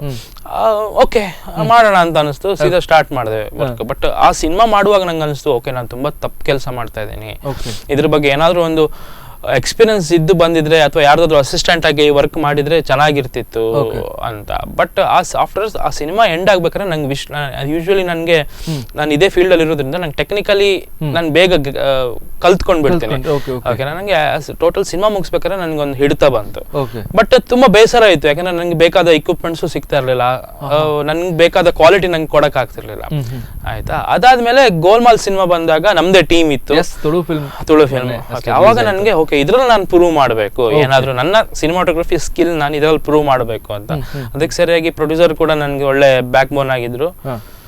ಬಟ್ ರೈಟ್ ನಾವು ನನ್ಗೆ ಖುಷಿ ಇದೆ, ಆಸ್ ಎ ಸಿನಿಮಾಟೋಗ್ರಫರ್ ಕೂಡ ತುಂಬಾ ಒಳ್ಳೆ ಅಪ್ರಿಸಿಯೇಷನ್ಸ್ ಬರ್ತಾ ಇದೆ ವರ್ಕ್ಗೆ, ಖುಷಿ ಇದೆ. ಬಟ್ ತುಳು ಫಿಲ್ಮ್ ಬಗ್ಗೆ ಮಾತಾಡ್ಬೇಕಾದ್ರೆ ಗೋಲ್ಮಾಲ್ ಇದು ಹೌದು, may be technically very well, ಅಂದ್ರೆ ಅದರಲ್ಲಿ ಮೇ ಬಿ ಸಿನಿಮಾಟೋಗ್ರಫಿ, ಎಡಿಟಿಂಗ್ ಆಗಲಿ ಅದು ತುಂಬಾ ಚೆನ್ನಾಗಿತ್ತು. ಅಂಡ್ ಎಡಿಟಿಂಗ್ ಯಾರು ನೀವೇ ಮಾಡ್ತೀರಾ? ಅಲ್ಲ, ಎಡಿಟಿಂಗ್ ಶಂಕರ್ ನಾರಾಯಣ್ ಪರ್ಡೂರ್ ಮತ್ತೆ ರಾಹುಲ್ ಅಂತ. ಕಲರ್ ಗ್ರೇಡಿಂಗ್ ನಾನು ಮಾಡಿ. Okay super. So may be ಆ ಒಂದು ಇಂಟ್ರೆಸ್ಟ್ ಬರ್ಬೇಕಾದ್ರೂ ಕೂಡ ಯಾರಾದ್ರೂ ಒಬ್ರು ಎಂಕರೇಜ್ ಮಾಡಿದ್ರೆ ಅದು ಅಂದ್ರೆ ನಮ್ಗೆ ಒಂದು ಕನ್ಫ್ಯೂಷನ್ಸ್ ಇರುತ್ತೆ, ಖಂಡಿತ ಬೇಕಾ ಬೇಡವಾ ಅಂತ ಇರುತ್ತೆ. ಆದ್ರೂ ನಮ್ಮ ಮೈಂಡ್ ಅಲ್ಲಿ ಹೇಗೆ ಅಂತ ಅಲ್ಲ, ನನ್ನ ತಂದೆ ನನಗೆ ಅದೇ ಸಿನಿಮಾಟೋಗ್ರಫಿಲಿ ನಾನು ಸೋಜಿಗ ಆದ್ಮೇಲೆ ನಾನು ಅಂದ್ಕೊಂಡಿದ್ದೆ, ನಾನು ಸಿನಿಮಾಟೋಗ್ರಫಿ ಮಾಡೋದೇ ಬೇಡ, ಸುಮ್ನೆ ಮ್ಯೂಸಿಕ್ ಮಾಡೋಣ, ಯಾಕಾದ್ರೂ ನಾನು ಮಾಡಿದ್ನೇನೋ ಅಂದ್ರೆ ನನ್ಗೆ ಅದು ಸ್ಯಾಟಿಸ್ಫ್ಯಾಕ್ಷನ್ ಇರ್ಲಿಲ್ಲ, ಆಯ್ತಾ. ಬಟ್ ನನ್ನ ತಂದೆ ಸಪೋರ್ಟ್ ಮಾಡ್ತಾರೆ, ಇಲ್ಲ ನೀನ್ ಮಾಡು ಅಂತ ಹೇಳ್ತಾ ಇದ್ರು. ಮತ್ತೆ ನನ್ಗೂ ಮನ್ಸಲ್ಲಿ ಹೇಳ್ತಾ ಇತ್ತು, ಓಕೆ ನಾನು ಸೋತಿದ್ದೀನಿ ಅಂತ ಆಗ್ಬಾರ್ದಲ್ಲ, ಯಾವ್ದೋ ಒಂದು ಸ್ಟಾರ್ಟ್ ಮಾಡಿ ಸೋತಿದ್ದೀನಿ ಅಂತ ಆಗ್ಬಾರ್ದು. ಹಾಗೆ ನಂಗೆ ಗೋಲ್ಮಾಲ್ ಅಲ್ಲಿ ಪ್ರೂವ್ ಮಾಡಕ್ ಆಯ್ತು. ಓಕೆ ಸರ್, ಇನ್ನು ನೆಕ್ಸ್ಟ್ ಕಮಿಂಗ್ ಫ್ಯೂಚರ್ ಡೇಸ್ ಅಲ್ಲಿ ನಾನು ಆಗ್ಲೇ ಹೇಳಿದ ಹಾಗೆ ಒಂದು ಫಿಲ್ಮ್ ನೀವೇ ಡೈರೆಕ್ಟ್ ಮಾಡುವಂತದ್ದು ಏನಾದ್ರು ಕನಸಿದೆಯಾ? ಖಂಡಿತ ಸರ್, ಆಕ್ಚುಲಿ ನನ್ನ ಮೂಲ ಕನಸು ನಿರ್ದೇಶಕನಾಗಬೇಕು ಅಂತ. ನನ್ನ ಕನಸಿದ್ದದ್ದು ಅದೇ. ಮ್ಯೂಸಿಕ್ ಎಲ್ಲ ಹೇಗಂದ್ರೆ ನನ್ನ ಫ್ಯಾಮಿಲಿಯಿಂದ ಬ್ಯಾಕ್ ಗ್ರೌಂಡ್ ಇಂದ ಬಂತು, ಅದ್ರಷ್ಟಕ್ಕೆ ಆಗ್ತಾ ಹೋಯ್ತು. ಬಟ್ ನನ್ನ ಮೇನ್ ಇಂಟೆನ್ಷನ್ನೇ ನಾನು ಡೈರೆಕ್ಷನ್ ಮಾಡಬೇಕು, ಒಳ್ಳೆ ಸಿನಿಮಾ ಕೊಡಬೇಕು ಅಂತ, ಆಯ್ತಾ. ನಾನು ಈಗ DOP ನಾನು ಮಾಡ್ತಾ ಇರೋದು ಅದೇ ಕಾರಣಕ್ಕೋಸ್ಕರ. ಒಬ್ಬ ಡೈರೆಕ್ಟರ್ ಆಗ್ಬೇಕಾದ್ರೆ ಅಂದ್ರೆ ಒಂದು ಸಿನಿಮಾಕ್ಕೆ ಒಂದು ದೃಶ್ಯ ಮತ್ತೆ ಆಡಿಯೋ ಎರಡು ಇಂಪಾರ್ಟೆಂಟ್. ಅಂದ್ರೆ ಸಿನಿಮಾ ನೋಡ್ಬೇಕಾದ್ರೆ ನೋಡುದು ಮತ್ತೆ ಕೇಳುದು ಎರಡು ಇಂಪಾರ್ಟೆಂಟ್. ಅದಕ್ಕೆ ನನ್ಗೆ ಇದೆರಡು ನಂಗೆ ಸಪೋರ್ಟ್ ಮಾಡ್ತಾ ಇದೆ. ನಾನು ಆಸ್ ಎ ಡೈರೆಕ್ಟರ್ ಆಗಿ ನಾನು ವರ್ಕ್ ಮಾಡ್ಬೇಕಾದ್ರೆ ನಾನು ಕಲ್ಪನೆ ಮಾಡಿರೋ ಕತೆ ಅದನ್ನ ಹೇಗೆ ನಾನು ಎಕ್ಸಿಕ್ಯೂಟ್ ಮಾಡಬೇಕು ಅನ್ನೋದು ನನಗೆ ಇದೆರಡರ ಒಂದು ಎಕ್ಸ್ಪೀರಿಯನ್ಸ್ ಇರೋದ್ರಿಂದ ನಾನು ಡೈರೆಕ್ಷನ್ ಮಾಡ್ಬೇಕಾದ್ರೆ ನಂಗೆ ತುಂಬಾ ಈಸಿ ಆಗುತ್ತೆ. ಅದಕ್ಕೋಸ್ಕರ ಸ್ಕ್ರಿಪ್ಟ್ ವರ್ಕ್ ಮಾಡ್ತಾ ಇದ್ದೀನಿ. ಇನ್ನೊಂದು 3-4 ಅಥವಾ 5 ಮ್ಯಾಕ್ಸಿಮಮ್ 5 ತಿಂಗಳಲ್ಲಿ ಟೇಕ್ ಆಫ್ ಮಾಡ್ತಾ ಇದ್ದೀನಿ. ಸೊ ಅದ್ರದ್ದು ಹೀರೋ ಕಾಸ್ಟಿಂಗ್ಸ್ ಎಲ್ಲ ಹೇಗೆ? ಫ್ರೀ ಇದ್ದೇನೆ ಅದೇ ಕೇಳಿದ್ದೆ. ಮಾಡಬಹುದು. ನೀವು ನೋಡಿ ನೀವು ಸ್ಕ್ರಿಪ್ಟ್ ಗೆ ಬರೀತಿದ್ದೀರಿ ಅಂತ ಹೇಳ್ತಿದ್ದೀರಾ, ಏನಾದ್ರೂ ಒಂದು ಚಾನ್ಸ್ ಇದ್ರೆ ಹೇಳಿ ಸರ್. ಡೇಟ್ಸ್ ಕೊಡ್ತೇವೆ. ನಾವು ಕಂಪ್ಲೀಟ್ಲಿ ಫ್ರೀ ಇದ್ದೇವೆ. ಮತ್ತೆ ಇಲ್ಲಿ ಯಾರು ವರ್ಕ್ ಮಾಡೋದು? ಇಲ್ಲಿ ಮತ್ತೆ ಒಂದು ಶೂಟಿಂಗ್ ಆದ್ಮೇಲೆ ಮತ್ತೆ ಮಾಡಿದ್ರು ನೈಟ್ ಬಂದು. ಹೌದು, ನೈಟ್ ಬಂದು. ಓಕೆ, ಸೊ ನೋಡಿ ಅದು ಸ್ಕ್ರಿಪ್ಟ್ ಅಂತ ಹೇಳೋದು ತುಂಬಾ ಕಷ್ಟ ಇದೆ. ಸೊ ಸ್ಕ್ರಿಪ್ಟ್ ನೀವೇ ಮಾಡ್ತಿದ್ದೀರಾ? ಆಕ್ಚುಲಿ ಸರ್, ಒಂದು ಸಿನಿಮಾ ಗೆಲ್ಲೋದು ಯಾವಾಗಲೂ ನೀವು ಏನೇ ಮೇಕಿಂಗ್ ಮಾಡಿ, ಏನೇ ಬ್ಯಾಕ್ ಗ್ರೌಂಡ್ ಸ್ಕೋರ್ ಮಾಡಿ, ಎಷ್ಟೇ ರಿಚ್ ಆಗಿ ತೆಗೀರಿ, ಬಟ್ ಸ್ಕ್ರಿಪ್ಟ್ ಒಂದು ಗಟ್ಟಿ ಇದೆಯಾ ಅವಾಗ ಮಾತ್ರ ಸಿನಿಮಾ ಗೆಲ್ಲತ್ತೆ. ಇಫೇನಿಕೆ ಸ್ಕ್ರಿಪ್ಟ್ ಗಟ್ಟಿ ಇದ್ದು ಮೇಕಿಂಗ್ ಅಲ್ಲೂ ಸ್ವಲ್ಪ ವೀಕ್ ಇದ್ರು, ಮ್ಯೂಸಿಕಲ್ಲೂ ವೀಕ್ ಇದ್ರು, ಸಿನಿಮಾ ಗೆಲ್ಲೋ ಚಾನ್ಸಸ್ ತುಂಬಾ ಇದೆ. ಬಟ್ ನೀವು ಎಷ್ಟೇ ಖರ್ಚು ಮಾಡಿರೋ ಸಿನಿಮಾದಲ್ಲಿ ಸ್ಕ್ರಿಪ್ಟ್ ಹೋಯ್ತಾ, ಸಿನಿಮಾ ಹೋಯ್ತು. ಹಾಗಾಗಿ ನನ್ನ ಪ್ರಕಾರ ಒಂದು ಸುಮ್ಮನೆ ಈ ಮೇಕಿಂಗು ಮತ್ತೆ ರಿಚ್ನೆಸ್ಸು, ಮ್ಯೂಸಿಕ್ ಎಲ್ಲ ಒಂಥರ ಈ ಒಂದ್ ದೇಹದಲ್ಲಿ ಮಾಂಸ ಮುದ್ದೆಗಳು ಮತ್ತೆ ಡ್ರೆಸ್ ಎಲ್ಲ ಇದ್ದಾಗೆ, ಬಟ್ ಮೇನ್ ಜೀವ ಇರ್ಬೇಕಲ್ಲ. ಜೀವನೇ ಸ್ಕ್ರಿಪ್ಟ್ ಅಲ್ವಾ? ಪಕ್ಕ. ಓಕೆ, ಸೊ ನೀವೀಗ ಒಂದು ಫಿಲ್ಮ್ ಅಂತ ಹೇಳಿದ್ರಿ, ಯಾವ್ದು ಸರ್? ತುಳುವ, ಕನ್ನಡನ? ಏನು? ಕನ್ನಡ. ಓಕೆ, ಕಂಪ್ಲೀಟ್ಲಿ ಕನ್ನಡ ಅಲ್ವಾ? ಓಕೆ, ಯಾಕೆ ತುಳು ಮಾಡಬಾರ್ದ ಅಂದ್ರೆ ಒಂದು ಪ್ರಶ್ನೆ. ಯಾಕಂದ್ರೆ ನೀವು ಕಾರ್ಕಳದವ್ರೆ ಅಂದ್ರೆ ತುಂಬಾ ಎಕ್ಸ್ಪೆಕ್ಟೇಷನ್ ಇರುತ್ತೆ, ಒಂದು ತುಳು ಫಿಲ್ಮ್ ಮಾಡ್ಬೋದಿತ್ತಲ್ಲ ಅಂತ ಒಂದು ಪ್ರಶ್ನೆ ಬರುತ್ತೆ. ಇದೆ ಸರ್, ಕನ್ನಡ ಮಾಡಿದ ಮೇಲೆ ನಾನು ಆಕ್ಚುಲಿ ಮೊದ್ಲಿಂದನೂ ಒಂದು ಕತೆ ಅಂದ್ರೆ ಈಗಲ್ಲ ಒಂದು 4 years ಇಂದನೂ ನಾನು ಕತೆ ಮಾಡ್ಕೊಂಡಿದ್ದೇನೆ. ಅದು ಅಂದ್ರೆ ನಾವು ಜನರಿಗೆ ಏನ್ ಬೇಕೋ ಅದನ್ನ ಕೊಡ್ಬೇಕು. ಬಟ್ ನಾನು ಆ ಸ್ಕ್ರಿಪ್ಟ್ ಅನ್ನ ತುಳು ಮಾಡಿದ್ರೆ ಜನರಿಗೆ ಇಲ್ಲಿ ರಿಸೀವ್ ಮಾಡಲ್ಲ. ಇಲ್ಲಿಯ ಟೇಸ್ಟೇ ಬೇರೆ. ಇಲ್ಲಿಯ ಟೇಸ್ಟೇ ಬೇರೆ. ನಾನು ಆ ಪಾಯಿಂಟ್ ಆಫ್ ವ್ಯೂ ಅಲ್ಲಿ ಥಿಂಕ್ ಮಾಡಿಲ್ಲ, ಬಟ್ ಮಾಡ್ಬೇಕು ಅಂತ ಇದೆ. ಅಂದ್ರೆ ಇಲ್ಲೊಂದು ಪಕ್ಕಾ ನೀಟ್ ಆಗಿರೋ ಒಂದು ಪಕ್ಕಾ ಕಾಮಿಡಿ ಜಾನರಲ್ಲೇ ಸಿನಿಮಾಗಳು ಓಡ್ತಾ ಇರೋದು, ಅದ್ರಲ್ಲಿ ಒಂದು ಸಿನಿಮಾ ಮಾಡ್ಬೇಕು ಅಂತ ಇದೆ. ಬಟ್ ಅದು ಮುಂದಿನ ದಿನಗಳಲ್ಲಿ. ಸರ್, ಅದೇ ನೀವು ಥಿಂಕ್ ಮಾಡಿದಾಗೇನೆ ತುಂಬಾ ಜನ ಡೈರೆಕ್ಟರ್ಸ್ ಎಲ್ಲ ತುಂಬಾ ಥಿಂಕ್ ಮಾಡ್ತಾರೆ. ಏನಂದ್ರೆ ತುಳು ಫಿಲ್ಮ್ಸ್ ಪಕ್ಕಾ ಕಾಮಿಡಿ ಆಗ್ಬೇಕು, ಬೇರೆ ಒಂದ್ ಸ್ವಲ್ಪ ಚೇಂಜಸ್, ಸ್ಟೋರಿಯಲ್ಲಿ ಚೇಂಜಸ್ ತಂದ್ರೆ ಅದು ಆಕ್ಸೆಪ್ಟ್ ಮಾಡಲ್ಲ ಅಂತ ಕೆಲವರು ಯೋಚನೆ ಮಾಡ್ತಾರೆ. ಬಟ್ ಅದನ್ನ ಹೇಗೆ ತೆಗಿಬಹುದು ಸರ್? ಅಂದ್ರೆ ನೀವು ಆಸ್ ಅ ಡೈರೆಕ್ಟರ್ ಆಗಿ ನೀವೀಗ ಇನ್ನು ಕಮಿಂಗ್ ಡೇಸ್ ಅಲ್ಲಿ ಬರ್ತೀರಾ, ಸೊ ಹೇಗೆ ಅದನ್ನ ಚೇಂಜಸ್ ಮಾಡಬಹುದು ಅಂತ? ಯಾಕಂದ್ರೆ ಈ ತುಳುನಾಡಿನಲ್ಲಿ ಕಾಮಿಡಿ ಓಡುದು, ಸ್ಟೋರಿ ಅದೆಲ್ಲ ಬೇಡ ಅಂತ ಕೆಲವರು ಹೇಳ್ತಾರೆ. ಅದನ್ನ ಏನ್ ಚೇಂಜಸ್ ಮಾಡಬಹುದು ಅಂತ ನಿಮ್ಮ ಒಂದು ಪ್ರಶ್ನೆ. ಅಲ್ಲ, ನನ್ಗೆ ಅನ್ಸುತ್ತೆ ಇಲ್ಲಿ ಅಂದ್ರೆ ಈ ಸೌತ್ ಕೇಂದ್ರದಲ್ಲಿ ಯೂಶುವಲಿ ತುಂಬಾ ಮೆಚ್ಯೂರ್ಡ್ ಸಬ್ಜೆಕ್ಟ್ಗಳು ಓಡುತ್ತೆ. ಅಂದ್ರೆ ಇಡೀ ಕರ್ನಾಟಕದಲ್ಲಿ ಬೇರೆ ಯಾವುದೇ ಭಾಗಗಳಲ್ಲಿ ಓಡದ ಸಿನಿಮಾಗಳು ಇಲ್ಲಿ ಓಡ್ತಾ ಇದೆ. ಅಂದ್ರೆ ಇಲ್ಲಿ ಆಡಿಯನ್ಸ್ ದೊಡ್ಡ ಸಿನಿಮಾಗಳು ಅಂದ್ರೆ ಐ ಮೀನ್ ತುಂಬಾ ಮೆಚ್ಯೂರ್ಡ್ ಸಬ್ಜೆಕ್ಟ್ಸ್ಗಳು ಅಂದ್ರೆ ಕಾಮಿಡಿ ಮಾತ್ರ ಅಂತಲ್ಲ, ಬೇರೆ ಬೇರೆ ಜಾನರ್ನ ಸಿನಿಮಾಗಳು ರಿಸೀವ್ ಮಾಡ್ತಾರೆ. ಬಟ್ ತುಳು ವಿಷಯಕ್ಕೆ ಬಂದಾಗ, ಅಂದ್ರೆ ತುಳು ಸಿನಿಮಾದ ವಿಷಯಕ್ಕೆ ಬಂದಾಗ ಕಾಮಿಡಿ ಅಂದ್ರೆ ಜನ ಥಿಯೇಟ್ರಿಗೆ ಬರ್ಬೇಕಾದ್ರೆ ಅದೇ ಒಂದು ಎಕ್ಸ್ಪೆಕ್ಟೇಷನ್ ಅಲ್ಲಿ ಬರ್ತಾರೆ. ಅಂದ್ರೆ ಫನ್, ಒಂದು ಎಂಟರ್ಟೈನ್ಮೆಂಟ್, ಕಾಮಿಡಿ ಪಂಚ್ಗಳಿರ್ಬೇಕು ಅಂತ ಬರುತ್ತೆ. ಯಾವಾಗ ಈ ಆಡಿಯನ್ಸ್ ಬೇರೆ ಬೇರೆ ಜಾನರ್ನ ಸಿನಿಮಾಗಳು ನೋಡ್ಬೇಕು, ತುಳುವಲ್ಲಿ ನೋಡ್ಬೇಕು ಅಂತ ಜನರು ಫಿಕ್ಸ್ ಆಗಿ ಬಂದ್ರೆ ಆತರ ಸಿನಿಮಾಗಳು ಬಂದ್ರೆ ಚೇಂಜ್ ಆಗ್ಬಹುದು ಅಂತ ನಂಗೆ ಅನ್ಸುತ್ತೆ. ಅದು ಬಟ್ ಇಮಿಡಿಯೇಟ್ಲಿ ಆಗಲ್ಲ ಅಂತ ಅನ್ಸುತ್ತೆ, ಸ್ವಲ್ಪ ಟೈಮ್ ತಗೊಳತ್ತೆ ಖಂಡಿತವಾಗ್ಲೂ. ಯಾಕಂದ್ರೆ ನೀವು ಹೇಳಿದಾಗನೆ ಜನರು ಥಿಯೇಟರ್ಗೆ ಬಂದಾಗ ಓಕೆ ನಮ್ಗೆ ಕಂಪ್ಲೀಟ್ಲಿ ಒಂದು 2.5 ಗಂಟೆ ಕಂಪ್ಲೀಟ್ ಏನ್ ಟೆನ್ಷನ್ ಇರುತ್ತೆ ಅದನ್ನ ಒಮ್ಮೆ ಹೋಗೋ ತನಕ ಒಂದು ಇರುತ್ತೆ. ಸೊ ಕೆಲವರಿಗೆ ಫಿಲ್ಮ್ ನೋಡಿದ ನಂತರ ಮತ್ತೆ ಪುನಃ ಟೆನ್ಷನ್ ಆಗ್ತದೆ, ಅದೇನ್ ಮಾಡ್ಲಿಕ್ಕೆ ಆಗಲ್ಲ. ಓಕೆ, ಸೊ ಸಿನಿಮಾಟೋಗ್ರಫಿ ಬಗ್ಗೆ ನೀವು ಹೇಳಿ ಆಯ್ತು. ಸೊ ಮೇ ಬಿ ಎಡಿಟಿಂಗ್ ಏನಾದ್ರು? ಇಲ್ಲ, ಎಡಿಟಿಂಗ್ ನಾನು ಕಲರ್ ಗ್ರೇಡಿಂಗ್ ಮಾಡ್ತೇನೆ. ಎಡಿಟಿಂಗ್ ಅಂದ್ರೆ ಆಕ್ಚುಲಿ ನಂಗೆ ತುಂಬಾ ಸಲ ಅನ್ಸುತ್ತೆ ನಾನು ತುಂಬಾ ವಿಷಯಗಳಿಗೆ ಇದು ಹಾಕ್ತಾ ಹೋದ್ರೆ ಕಷ್ಟ ಆಗ್ಬಿಡುತ್ತೆ ಅಂತ. ಬಟ್ ನನ್ನ ಸ್ಟುಡಿಯೋದಲ್ಲಿ ಎಡಿಟಿಂಗ್ ಸೆಟಪ್ ಇದೆ, ಕಲರ್ ಗ್ರೇಡಿಂಗ್ ಸೆಟಪ್ ಇದೆ, ಎಲ್ಲಾನು ಇದೆ. ಅಂದ್ರೆ ನನ್ನ ಸ್ಟುಡಿಯೋದಲ್ಲಿ ಎಲ್ಲ ವರ್ಕು ಆಗುತ್ತೆ. ಬಟ್ ಅದಕ್ಕೆ ಸಪ್ರೇಟ್ ಟೆಕ್ನಿಷಿಯನ್ ಇದ್ದಾರೆ, ಕಲರ್ ಗ್ರೇಡಿಂಗ್ ನಾನೇ ಮಾಡ್ತೀನಿ. ಅಂದ್ರೆ ಒಂದು ಸಿನಿಮಾ ಶೂಟ್ ಆಗಿ ಬಂದ್ರೆ ಥಿಯೇಟರ್ಗೆ ಹೋಗೋ ತನಕದ್ದು ಪ್ರತಿ ಒಂದು ಕೆಲಸನೂ ನಮ್ಮ ಸ್ಟುಡಿಯೋದಲ್ಲಿ ಆಗುತ್ತೆ. ಓಕೆ, ಸೊ ಎಕ್ಸಾಕ್ಟ್ಲಿ ಸ್ಟುಡಿಯೋ ಎಲ್ಲಿದೆ ಸರ್? ಕಾರ್ಕಳ. ಹೌದು, ಕಾರ್ಕಳದಲ್ಲಿ. ಓಕೆ, ಸೊ ಸಾಂಗ್ ರೆಕಾರ್ಡಿಂಗ್ ಆಗಲಿ, ಸಾಂಗ್ ರೆಕಾರ್ಡಿಂಗ್, ಸಿನಿಮಾ ಶೂಟ್ ಆದ್ಮೇಲೆ DTS ಮಿಕ್ಸಿಂಗ್ ಆಗಿರ್ಬೋದು, ಸೌಂಡ್ ಎಫೆಕ್ಟ್ಸ್ ಆಗಿರ್ಬೋದು, ಪ್ರತಿಯೊಂದು ಪ್ರೊಸೀಜರ್ ಏನ್ ಪೋಸ್ಟ್ ಪ್ರೊಡಕ್ಷನ್ ಅಲ್ಲಿ ಏನೇನು ಕೆಲಸಗಳಿದೆ ಪ್ರತಿಯೊಂದು ನಮ್ಮ ಸ್ಟುಡಿಯೋದಲ್ಲಿ ಅಲ್ವಾ? ಓಕೆ, ಸೊ ಸರ್ ನಿಮ್ಮ ಮೈಂಡ್ ಅಲ್ಲಿ ಅಂದ್ರೆ ಈ ಒಂದು field may be music composing ತುಂಬ ಈಸಿ ಅಲ್ಲ, ಸ್ವಲ್ಪ ನಿಮಗೆ ಜಾಸ್ತಿ ಪೀಸ್ ಬೇಕಾಗುತ್ತೆ, ಅಂದರೆ ಮೈಂಡ್ ಫ್ರೀ ಬೇಕು. ಅಂದರೆ ತುಂಬ ಟೆನ್ಷನ್ ಇದ್ದರೆ ಅದು 100% ವರ್ಕ್ ಕೂಡ ಆಗಲ್ಲ. ಸೊ ನೀವು ಯೋಚನೆ ಮಾಡಿದರೆ ಬ್ಯಾಂಗ್ಳೂರಿಗೆ ಹೋಗೋಣ ಅಂತ ತುಂಬಾ ಜನ ಹೇಳ್ತಾರೆ, ನೀನು ಯಾಕೆ ಇಲ್ಲಿ ಯೂಶ್ವಲಿ ನೀನು ಬೆಂಗಳೂರದೇ ಕೆಲಸಗಳು ಮಾಡ್ತಾ ಇದೆಯಾ, ಬೆಂಗಳೂರಿಗೆ ಹೋದ್ರೆ ಇನ್ನೂ ನಿನ್ನ ಮಾರ್ಕೆಟ್ ಜಾಸ್ತಿ ಆಗತ್ತೆ, ಹೋಗ್ಬೇಕು ನೀನು ಬೆಂಗಳೂರಿಗೆ ಹೋಗ್ಬೇಕು ಅಂತ ತುಂಬಾ ಜನ ಹೇಳ್ತಾರೆ, ಪ್ರತಿ ಒಬ್ರು ಹೇಳ್ತಾರೆ, ಆಯ್ತಾ. ಬಟ್ ನನ್ಗೆ ನನ್ನ ಕಾರ್ಕಳದಲ್ಲಿ ಏನೋ ಒಂದು ಪೀಸ್ ಆಫ್ ಮೈಂಡ್ ಇದೆ, ಇಲ್ಲೇ ಕೆಲಸ ಮಾಡಬೇಕು, ಇದೇ ಪ್ಲೇಸ್ ಅಲ್ಲಿ ಇರಬೇಕು, ಮತ್ತೆ ಕಂಫರ್ಟೇಬಲ್ ಆಗಿದೆ, ಆಯ್ತಾ. ಮತ್ತೆ ಇವಾಗ ಹೇಗಂದ್ರೆ ಇಂಟರ್ನೆಟ್ ಯೂಶ್ವಲಿ ಈಗ ಬೆಂಗಳೂರಲ್ಲಿ ಒಂದು ವಿಜಯನಗರದಲ್ಲಿ ಒಬ್ಬ ಡೈರೆಕ್ಟರ್ ಇದ್ರೆ, ಬೇರೆ ಎಲ್ಲ ಒಂದು ರಾಜಾಜಿನಗರದಲ್ಲಿ ಇದ್ರೆ ನಾನಿದ್ರೆ ನಾನು ಮೇಲೇ ಮಾಡೋದು, ಅಲ್ಲಿ ಸೆಟ್ಲ್ ಆದ್ರೂ ಅಷ್ಟೇ, ಯಾರು ಬಂದು ಮೀಟ್ ಆಗೋ ಅಂತ ಪರಿಸ್ಥಿತಿ ಇಲ್ಲ ಈಗ. ಹಾಗಾಗಿ ನಾನು ಕಾರ್ಕಳದಲ್ಲಿ ಇದ್ರೆ ಏನು, ಬೆಂಗಳೂರಲ್ಲಿ ಇದ್ರೆ ಏನು ಸೇಮ್ ಅಲ್ವಾ. ಖರ್ಚು ಸ್ವಲ್ಪ ಜಾಸ್ತಿ ಆಗ್ಬೋದು ಬೆಂಗಳೂರಲ್ಲಿ, ಅದು ಇರ್ಬೋದು, ಬಟ್ ಡಿಫ್ರೆನ್ಸ್ ಇದೆ. ಹೌದು, ಖಂಡಿತ ಖಂಡಿತ. ಬಟ್ ನನ್ಗೆ ಇಲ್ಲಿ ತುಂಬಾ ಕಂಫರ್ಟೇಬಲ್ ಆಗಿದೆ, ಕೆಲಸಗಳು ಆಗ್ತಾ ಇದೆ. ಮೋಸ್ಟ್ಲಿ ಇಲ್ಲೇ ಎಲ್ಲ ವರ್ಕ್ಗಳು ಆಗೋ ತರ ಆಗ್ಲಿ ಅಂತ ದೇವ್ರ ಹತ್ರ ಬೇಡ್ತೀನಿ. 100% ಆಗುತ್ತೆ. ನಿಮ್ಮ ತುಂಬಾ ಡ್ರೀಮ್ಸ್ ಅಲ್ಲಿ ಇರ್ಬೋದು. ಈಗ ಫಾರ್ ಎಕ್ಸಾಂಪಲ್ ಇದೇ ಒಂದು ಮೇ ಬಿ ಇದು ನನ್ನ ಪ್ರಕಾರ ಇದು ಫಸ್ಟ್ ಸ್ಟೆಪ್ ಆಗಿರ್ಬೋದು. ನೀವು ಖಂಡಿತವಾಗ್ಲೂ ಅಂಡ್ ಇನ್ ಫ್ಯೂಚರ್ ಅಲ್ಲಿ ತುಂಬಾ ಸ್ಟೆಪ್ಸ್ ಇದೆ, ಎಲ್ಲ ಡ್ರೀಮ್ಸ್ ಎಲ್ಲ ಫುಲ್ಫಿಲ್ ಆಗ್ಲಿ ನಿಮ್ಗೆ. ಓಕೆ, ನಿಮ್ಮ ಸಿಸ್ಟರ್ ಬಗ್ಗೆ ಹೇಳಿ. ನಿನಾದ ನಾಯಕ್ ಅಲ್ವಾ? ಹೌದು, ನಿನಾದ ನಾಯಕ್. ಒಳ್ಳೆ ವಾಯ್ಸ್ ಅವ್ರದ್ದು, ಹೌದು, ಅಲ್ಟಿಮೇಟ್ ಅದು.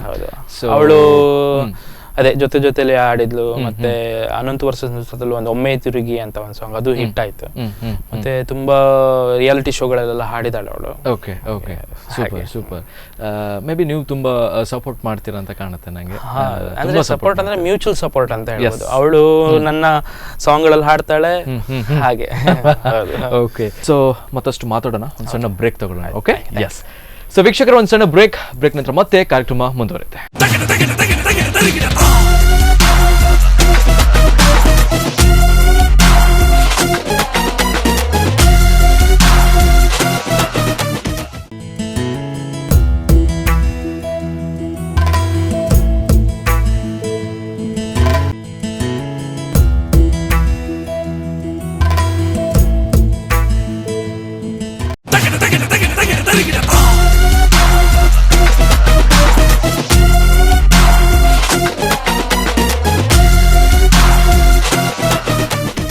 ಓಕೆ, ಬ್ರೇಕ್ ನಂತರ ಮತ್ತೆ ಕಾರ್ಯಕ್ರಮಕ್ಕೆ ಸ್ವಾಗತ ಸರ್. ಮತ್ತೊಮ್ಮೆ ಕಾರ್ಯಕ್ರಮಕ್ಕೆ ಸ್ವಾಗತ. ಓಕೆ, ಸೊ ಈ 15 ಮಿನಿಟ್ಸ್ ಅಂತೂ ಗಮ್ಮತ್ತಾಗಿ ಮಾತಾಡಬೇಕು, ಏನೇ ಆಗಲಿ. ಸೊ ಏನಂದ್ರೆ ಈ ಸಿನಿಮಾಟೋಗ್ರಫಿ ಹೇಳಿದ್ರಿ ಆ್ಯಂಡ್ ಮ್ಯೂಸಿಕ್ ಹೇಗೆ ನಿಮಗೆ ಇಂಟ್ರೆಸ್ಟ್ ಬಂತು ಅಂತ ಹೇಳಿದ್ರಿ.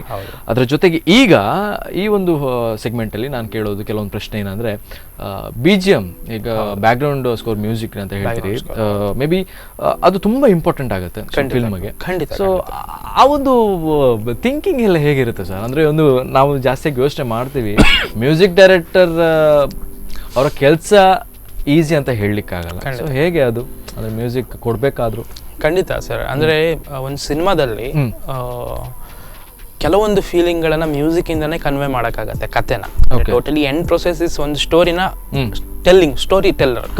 ಓಕೆನಾ? ಮ್ಯೂಸಿಕ್ ಒಂದು ಕತೆನ ಟೆಲ್ ಮಾಡತ್ತೆ. ಅಂದ್ರೆ ಒಂದು ಕತೆ, ಈಗ ಎಕ್ಸಾಂಪಲ್ ಕೆಲವೊಂದು ಸೀನ್ಗಳಲ್ಲಿ ಆ ಮ್ಯೂಸಿಕ್ ಇಂದಾನೆ ಆ ಸೀನಿನ ಅರ್ಥನೇ ಚೇಂಜ್ ಮಾಡುತ್ತೆ. ಖಂಡಿತವಾಗ್ಲೂ ಚೇಂಜ್ ಮಾಡ್ಬೋದು. ಹಾಗೆ ಮತ್ತೆ ಕೆಲವೊಂದು ಸೀನ್ ಆಫ್ಟರ್ ದಿ ಮ್ಯೂಸಿಕ್ ಅದು ನೋಡಕ್ಕೆ ಬೇರೆ ತರ ಇರುತ್ತೆ. ವಿತೌಟ್ ಮ್ಯೂಸಿಕ್ ಕೆಲವೊಂದು ಸೀನ್ಗಳು ನೋಡಕ್ಕೆ ಆಗಲ್ಲ. ಹಾಗಾಗಿ ಒಂದು ಸಿನಿಮಾದಲ್ಲಿ ಮ್ಯೂಸಿಕ್ಕಿನ ಅವಶ್ಯಕತೆ ಅಂದ್ರೆ ಬ್ಯಾಕ್ ಗ್ರೌಂಡ್ ಸ್ಕೋರ್ ಆಗಿ ತುಂಬಾ ಇಂಪಾರ್ಟೆಂಟ್ ಅಂತ ನನ್ಗೆ ಅನ್ಸುತ್ತೆ. ಖಂಡಿತವಾಗ್ಲು ಅದೇ ಇಂಪಾರ್ಟೆಂಟ್. ತುಂಬಾ ಇಂಟ್ರೆಸ್ಟಿಂಗು ಇರುತ್ತೆ. ಅಂದ್ರೆ ಮ್ಯೂಸಿಕ್ ಮಾಡ್ತಾ ನಮ್ಗೆ ಅದು ಖುಷಿ ಆಗುತ್ತೆ. ಅಂದ್ರೆ ಒಂದು ಸೀನ್ ಒಟ್ಟಿಗೆ ನಾವು ಕನೆಕ್ಟ್ ಆಗಿರ್ತೀವಲ್ಲ, as a composer, as a background score ಮಾಡ್ಬೇಕಾದ್ರೆ ಅದು ಸೀನ್ ಒಟ್ಟಿಗೆ ಕನೆಕ್ಟ್ ಆಗ್ತಾ ಕೆಲಸ ಮಾಡೋದಿದೆ. ಅಂದ್ರೆ ಯೂಶಲಿ ಒಂದು ಸಾಂಗ್ ಕಂಪೋಸ್ ಮಾಡೋದಂದ್ರೆ ನಮ್ಗೇನು ಇರಲ್ಲ, ನಮ್ದು ಇಮ್ಯಾಜಿನೇಷನ್. ಹೀರೋ ಹೀಗಿರುತ್ತೆ, ಹೀಗೆ ಕತೆ ಇರುತ್ತೆ, ಇದಿರುತ್ತೆ. ಬಟ್ ಇಲ್ಲಿ ಸಿನಿಮಾದ ಸ್ಕೋರ್ಗೆ ನಮ್ಗೆ ಸಿನಿಮಾ ಬಂದಾಗ ಸಿನಿಮಾ ಎದುರುಗಡೆ ಇರುತ್ತೆ, ಅದೊಂಥರ ಬೇರೆ ತರ, ಸ್ವಲ್ಪ ಈಸಿ ಅಂತಲ್ಲ, ಕನೆಕ್ಟೆಡ್. ಮತ್ತೆ ಅದು ಪ್ರತಿಯೊಂದು ಸೀನಲ್ಲಿ ಒಂದು ಟೆಂಪೋ ಇರುತ್ತೆ. ಅಂದ್ರೆ ಪ್ರತಿಯೊಂದು ಸೀನಲ್ಲಿ ಒಂದು ಟೆಂಪೋ ಇರುತ್ತೆ, ಅದನ್ನ ಮ್ಯಾಚ್ ಮಾಡ್ತಾ ನಾವು ಸ್ಕೋರ್ ಮಾಡ್ಬೇಕು. ಚೆನ್ನಾಗಿರುತ್ತೆ. ಹೌದು, ಖಂಡಿತ. ಬಟ್ ಬಟ್ ಒಂದು ಫಿಲ್ಮ್ ಬ್ಯಾಕ್ ಗ್ರೌಂಡ್ ಕೊಡ್ಬೇಕಾದ್ರೂ ಕೂಡ ಫಿಲ್ಮ್ ಇದ್ದು ಡೈರೆಕ್ಟರ್ ಕುತ್ಕೊಳ್ತಾರೆ ನಿಮ್ ಜೊತೆ. ಹೌದು ಅವ್ರು ಹೇಳಿದಾಗನೇ ಆಗ್ಬೇಕಾ? ಅಲ್ಲ, ಅಂದ್ರೆ ಅದು ಡಿಪೆಂಡ್ಸ್ ಡೈರೆಕ್ಟರ್ ಮೇಲೆ. ಅಂದ್ರೆ ಕೆಲವೊಮ್ಮೆ ಹೇಗಾಗುತ್ತೆ ಅಂದ್ರೆ ಡೈರೆಕ್ಟರ್ಗೆ ಈ ತರನೇ ಬೇಕು ಅಂತ ನಮ್ಗೆ ಅದು ಗೊತ್ತಾಗಿರುತ್ತೆ. ಅಂದ್ರೆ ಆ ರ್ಯಾಪ್ ಬೆಳೆದು ಬಿಟ್ರೆ ಡೈರೆಕ್ಟರ್ ಇರ್ಬೇಕು ಅಂತ ಇರಲ್ಲ. ಅಥವಾ ಕೆಲವೊಮ್ಮೆ ಡೈರೆಕ್ಟರ್ಗೆ ನನ್ ಈ ಸೀನಿಗೆ ಈ ತರನೇ ಬೇಕು ಅಂದ್ರೆ ಪ್ರತಿ ಒಂದು ಸೀನ್ ಅಲ್ಲೂ ಅವ್ರದೇ ಒಂದು ಗ್ರಾಫ್ ಇರುತ್ತೆ. ಅದು ಅಂಡರ್ಸ್ಟ್ಯಾಂಡ್ ಆಗ್ಬೇಕಲ್ಲ, ಅವ್ರು ಇದ್ರೇನೆ ತುಂಬಾ ಚೆನ್ನಾಗಿರುತ್ತೆ. ಇಲ್ಲದಿದ್ರೆ ಸ್ವಲ್ಪ ಕಷ್ಟ ಅಂದ್ರೆ ನಾವು ಮಾಡಿರೋದು ಅಪಾಸ್ ಅದು ರಿಜೆಕ್ಟ್ ಆಗುತ್ತೆ, ಅಪಾಸ್ ಬಂದ್ ಚೇಂಜ್ ಆಗುತ್ತೆ, ಅಪಾಸ್ ಅದಕ್ಕಿಂತ ಅವ್ರು ಇದ್ದಾಗಲೇ ಮಾಡಿದ್ರೆ ಚೆನ್ನಾಗಿದೆ. ಹೌದು, ಆತರ ಕಿರಿಕಿರಿ ಆಗುತ್ತೆ ಅಲ್ವಾ? ಇದ್ರೇನೆ ಒಳ್ಳೇದಾಗ್ತದೆ. ಹೌದು, ಕೆಲವೊಮ್ಮೆ ಇಲ್ದಿದ್ರೆ ಒಳ್ಳೇದಾಗ್ತದೆ. ಹೌದು. ಓಕೆ, ಸೊ ಒಂದು ನೀವು ಹೇಳಿದ್ರೆ ಏನಂದ್ರೆ ಈ ಮ್ಯೂಸಿಕ್ ಅಂದ್ರೆ ಆಲ್ಬಮ್ ಸಾಂಗ್ ಆಗ್ಲಿ ಅಲ್ಲ ಫಿಲ್ಮ್ ಸಾಂಗ್, ಅಲ್ಲಿ ನೀವು ಖಾಲಿ ಇಮ್ಯಾಜಿನೇಷನ್ ಮಾತ್ರ. ಅದು ನನ್ನ ಪ್ರಕಾರ ಅದು ಕಷ್ಟ ಇದೆಯಾ ಅಂತ. ಸಾಂಗ್ ಹೌದು ಏನು ಇರಲ್ಲ ಅಲ್ವಾ? ಬಟ್ ಏನಂದ್ರೆ ಸಮ್ಟೈಮ್ಸ್ ಏನಾಗುತ್ತೆ, ಒಂದು ಸಾಂಗ್ ಕಂಪೋಸ್ ಮಾಡಿದ ನಂತರ ನಾವೊಂದು ಏನೋ ಇಮ್ಯಾಜಿನೇಷನ್ ನಲ್ಲಿ, ಈಗ ರೈಟ್ ನಾವು ಅದೇ ಇಮ್ಯಾಜಿನೇಷನ್ ಅಲ್ಲಿ ಈ ತರ ಬರುತ್ತೆ ಅಂತ ಅನ್ಕೊಂಡಿರ್ತೀವಿ. ದೆನ್ ಲಿರಿಕ್ಸ್ ಬಂದಾಗ ಪಾಪ ನಮ್ಮ ಸಾಂಗ್ ಮೇಲೆ ಡೈರೆಕ್ಟರ್ ಬೇರೆ ತರ ಕೆಲಸ ಮಾಡ್ಬಿಡ್ತಾರೆ. ಅಂದ್ರೆ ನಾವೊಂದು ಎಕ್ಸಾಂಪಲ್, ಒಂದು ಲಿರಿಕ್ಸ್ ಅಲ್ಲಿ ಏನೋ ಒಂದು ಮೀನಿಂಗ್ ಕೊಟ್ಟಿರ್ತೀವಿ, ಅವರು ಟೋಟಲ್ ಅದಕ್ಕೋಸ್ಕರನೇ ಖರ್ಚು ಮಾಡ್ತಾರೆ, ಜಸ್ಟ್ ಒಂದು 2 ಲೈನಿಗೋಸ್ಕರ. ಅದು ಆಗತ್ತೆ, ನಮ್ಮ ಇಮ್ಯಾಜಿನೇಷನ್ ಅವ್ರಿಗೆ ಕನ್ವೆ ಆದ್ರೆ ಚೆನ್ನಾಗಿ ಅವ್ರು ಅದು ಬೇರೆ ಲೆವೆಲ್ಗೆ ತಗೊಂಡು ಹೋಗ್ತಾರೆ. ಓಕೆ, ಸೊ ಬಿಜಿಎಂ ಬಗ್ಗೆ ಹೇಳಿದ್ರಿ. ಅಂಡ್ ಮೇ ಬಿ ಕೈಲಾಶ್ ಅವರು ಯಾವ ಸಾಂಗ್?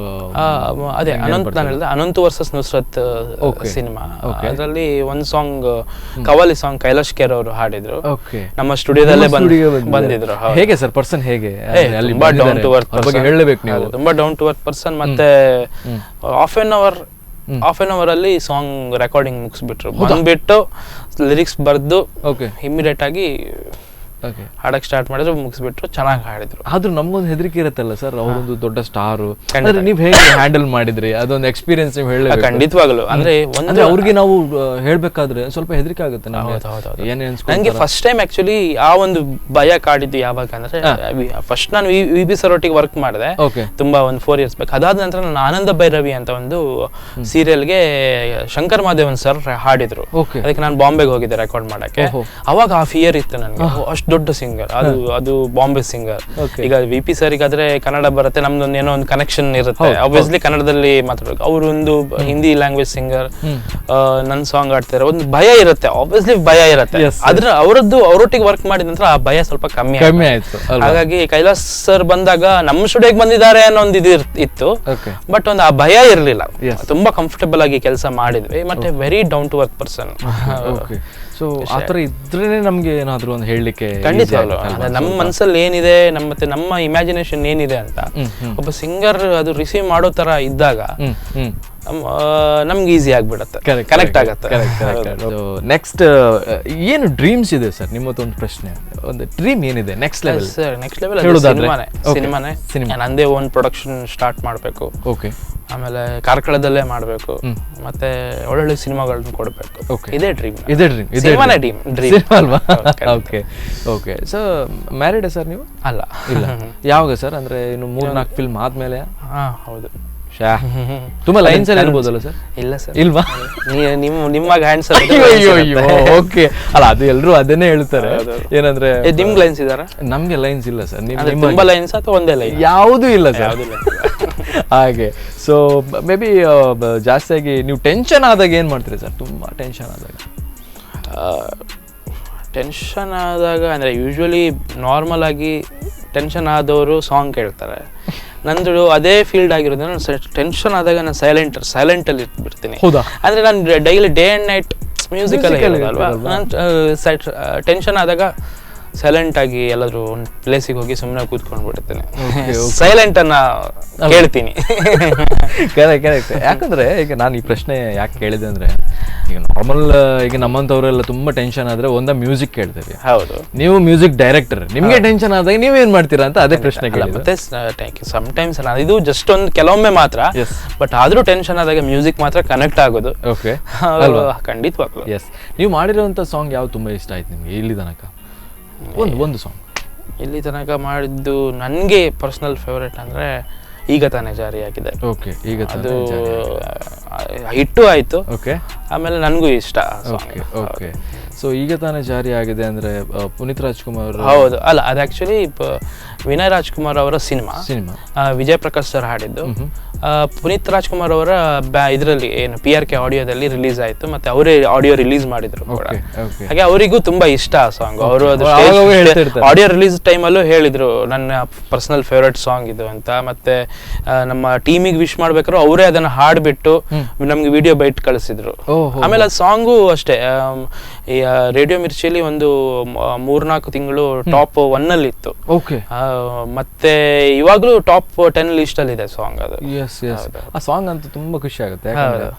ಆ ಮ್ಯೂಸಿಕ್ ಏನೋ ಒಂದು ಡಿಫ್ರೆಂಟ್ ಫೀಲ್ ಇದೆ ಅದರಲ್ಲಿ. ಆ ಸಾಂಗ್ ಅಲ್ಲಿ ಎಷ್ಟು ಸತಿ ಕೇಳಿದ್ರು ಅದಕ್ಕೆ ಏನ್ ಹೇಳ್ತಾರೆ, ಕೆಲವೊಂದು ಸಾಂಗ್ಸ್ ನಮ್ಗೆ ಅಂದ್ರೆ ಮ್ಯಾಕ್ಸಿಮಮ್ ಅಂದ್ರೆ 3 ಸತಿ ಖಂಡಿತ. ಹಾಗೆ ಇದಂದ್ರೆ ಕೆಲವೊಂದು ಸತಿ ನಮಗೆ ಕೆಲವೊಂದು ಸಾಂಗ್ ತುಂಬಾ ಇಷ್ಟ ಆಗುದಂದ್ರೆ ಆ ಮ್ಯೂಸಿಕ್ ಆಗಲಿ ಆ ವಾಯ್ಸ್ ಆಗಲಿ ಅದು ತುಂಬಾ ಕನೆಕ್ಟ್ ಆಗುತ್ತೆ. ಸೊ ಕೆಲವರಿಗೆ ತುಂಬಾ ಎಮೋಷ್ನಲಿ, ಕೆಲವ್ರದ್ದು ಲವ್ ಬ್ರೇಕಪ್ ಅಂತ ಹೇಳ್ತಾರಲ್ವಾ, ಸೊ ಅಂಥದ್ದಲ್ಲಿ ಇದ್ರೆ ಆಗುತ್ತೆ.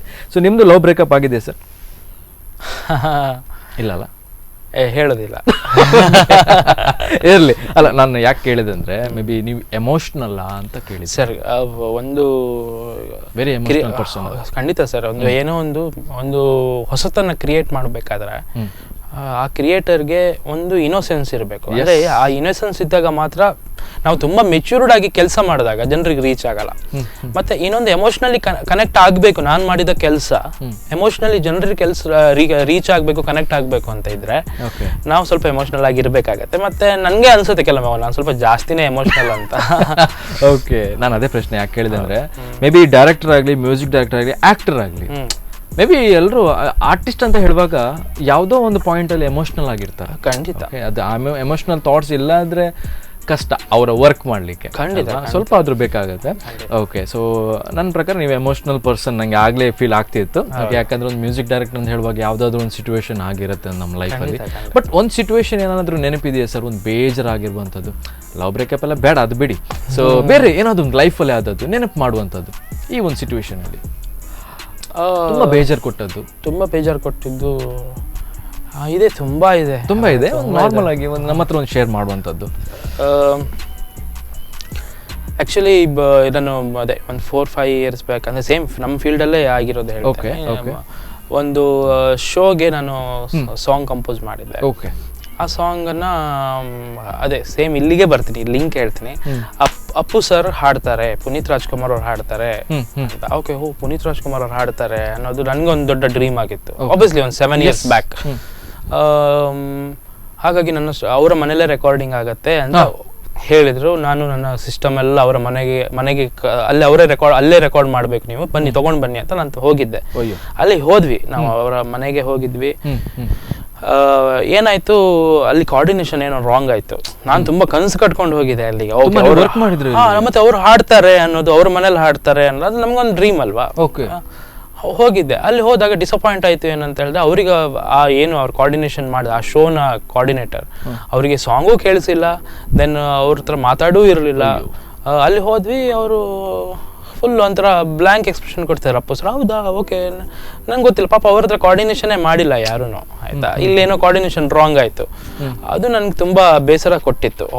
ನಾನು ಅಪ್ಪು ಸರ್ ಹತ್ರ ಹಾಡಿಸ್ಬೇಕು, ಅಪ್ಪು ಸರ್ ಹತ್ರ ಮೀಟ್ ಆಗ್ಬೇಕು ಅಂತ ಒಂದು ಕನ್ಸು ಕಟ್ಕೊಂಡು ಬಂದಿದ್ದೆ. ಬಟ್ ಆಫ್ಟರ್ ದ್ಯಾಟ್ 5-6 ಇಯರ್ಸ್ ನಂತರ ಆಡಿಯೋ ರಿಲೀಸ್ ಟೈಮಲ್ಲಿ ನಂತರ ಒಂದು 15 to 20 minutes ಮಾತಾಡಿದ್ರು. ಅದೇ ಒಂದೇ ಸ್ಟೇಜಲ್ಲಿ ಇದ್ವಿ ನಾವು.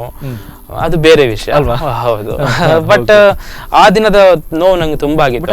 ಅದಾದ್ಮೇಲೆ ರೆಕಾರ್ಡಿಂಗ್ ಆಯ್ತಾ? ಇಲ್ಲ, ಆದ್ಮೇಲೆ ಅದು ರೆಕಾರ್ಡಿಂಗ್ ಆಗಿಲ್ಲ.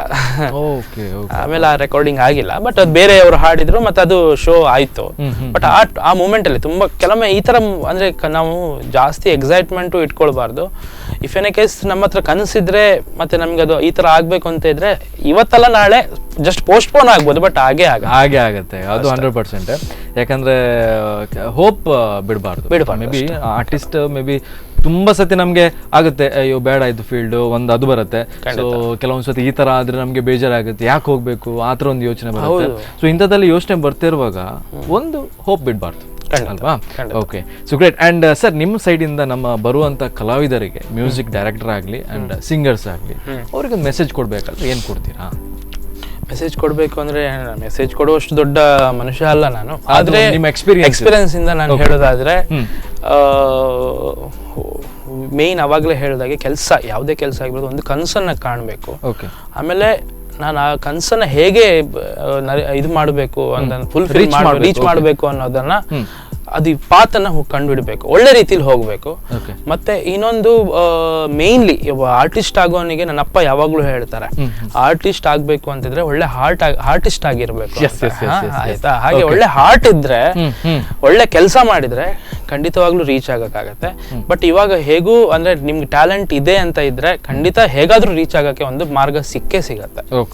ಈಗ ಮೊದ್ಲಿನ ಹಾಗೆ ಅವಕಾಶಗಳ ಕೊರತೆ ಅದೆಲ್ಲ ಇಲ್ಲ, ಟ್ಯಾಲೆಂಟ್ ಬಂದ ಕೂಡಲೇ ಖಂಡಿತವಾಗ್ಲೂ ಸಿಕ್ಕೇ ಸಿಗತ್ತೆ. ಅದನ್ನ ಹೇಗಾದ್ರೂ ನೀವು ತೋರಿಸ್ಬೇಕು ಅಷ್ಟೇ, ಎಕ್ಸ್ಪೆಕ್ಟ್ ಮಾಡ್ಬೇಕು. ಈಗ ನೋಡಿ ಯೂಟ್ಯೂಬ್ ಅಂತ ಹೇಳ್ಬೋದು ಒಂದು ಬೇಸೇ ಅಲ್ವಾ. ಹೌದು, ಅದು ಯಾರು ಮನೇಲಿ ಕೂತ್ಕೊಂಡು ಒಂದ್ ಸಾಂಗ್ ಅಪ್ಲೋಡ್ ಮಾಡಿದ್ರು ಚೆನ್ನಾಗಿದ್ರೆ ಮೊಬೈಲ್ ಅಲ್ಲಿ ಹಾಡಿದ್ದು ಆದ್ರೂ ಹಿಟ್ ಆಗತ್ತೆ ಅಲ್ವಾ.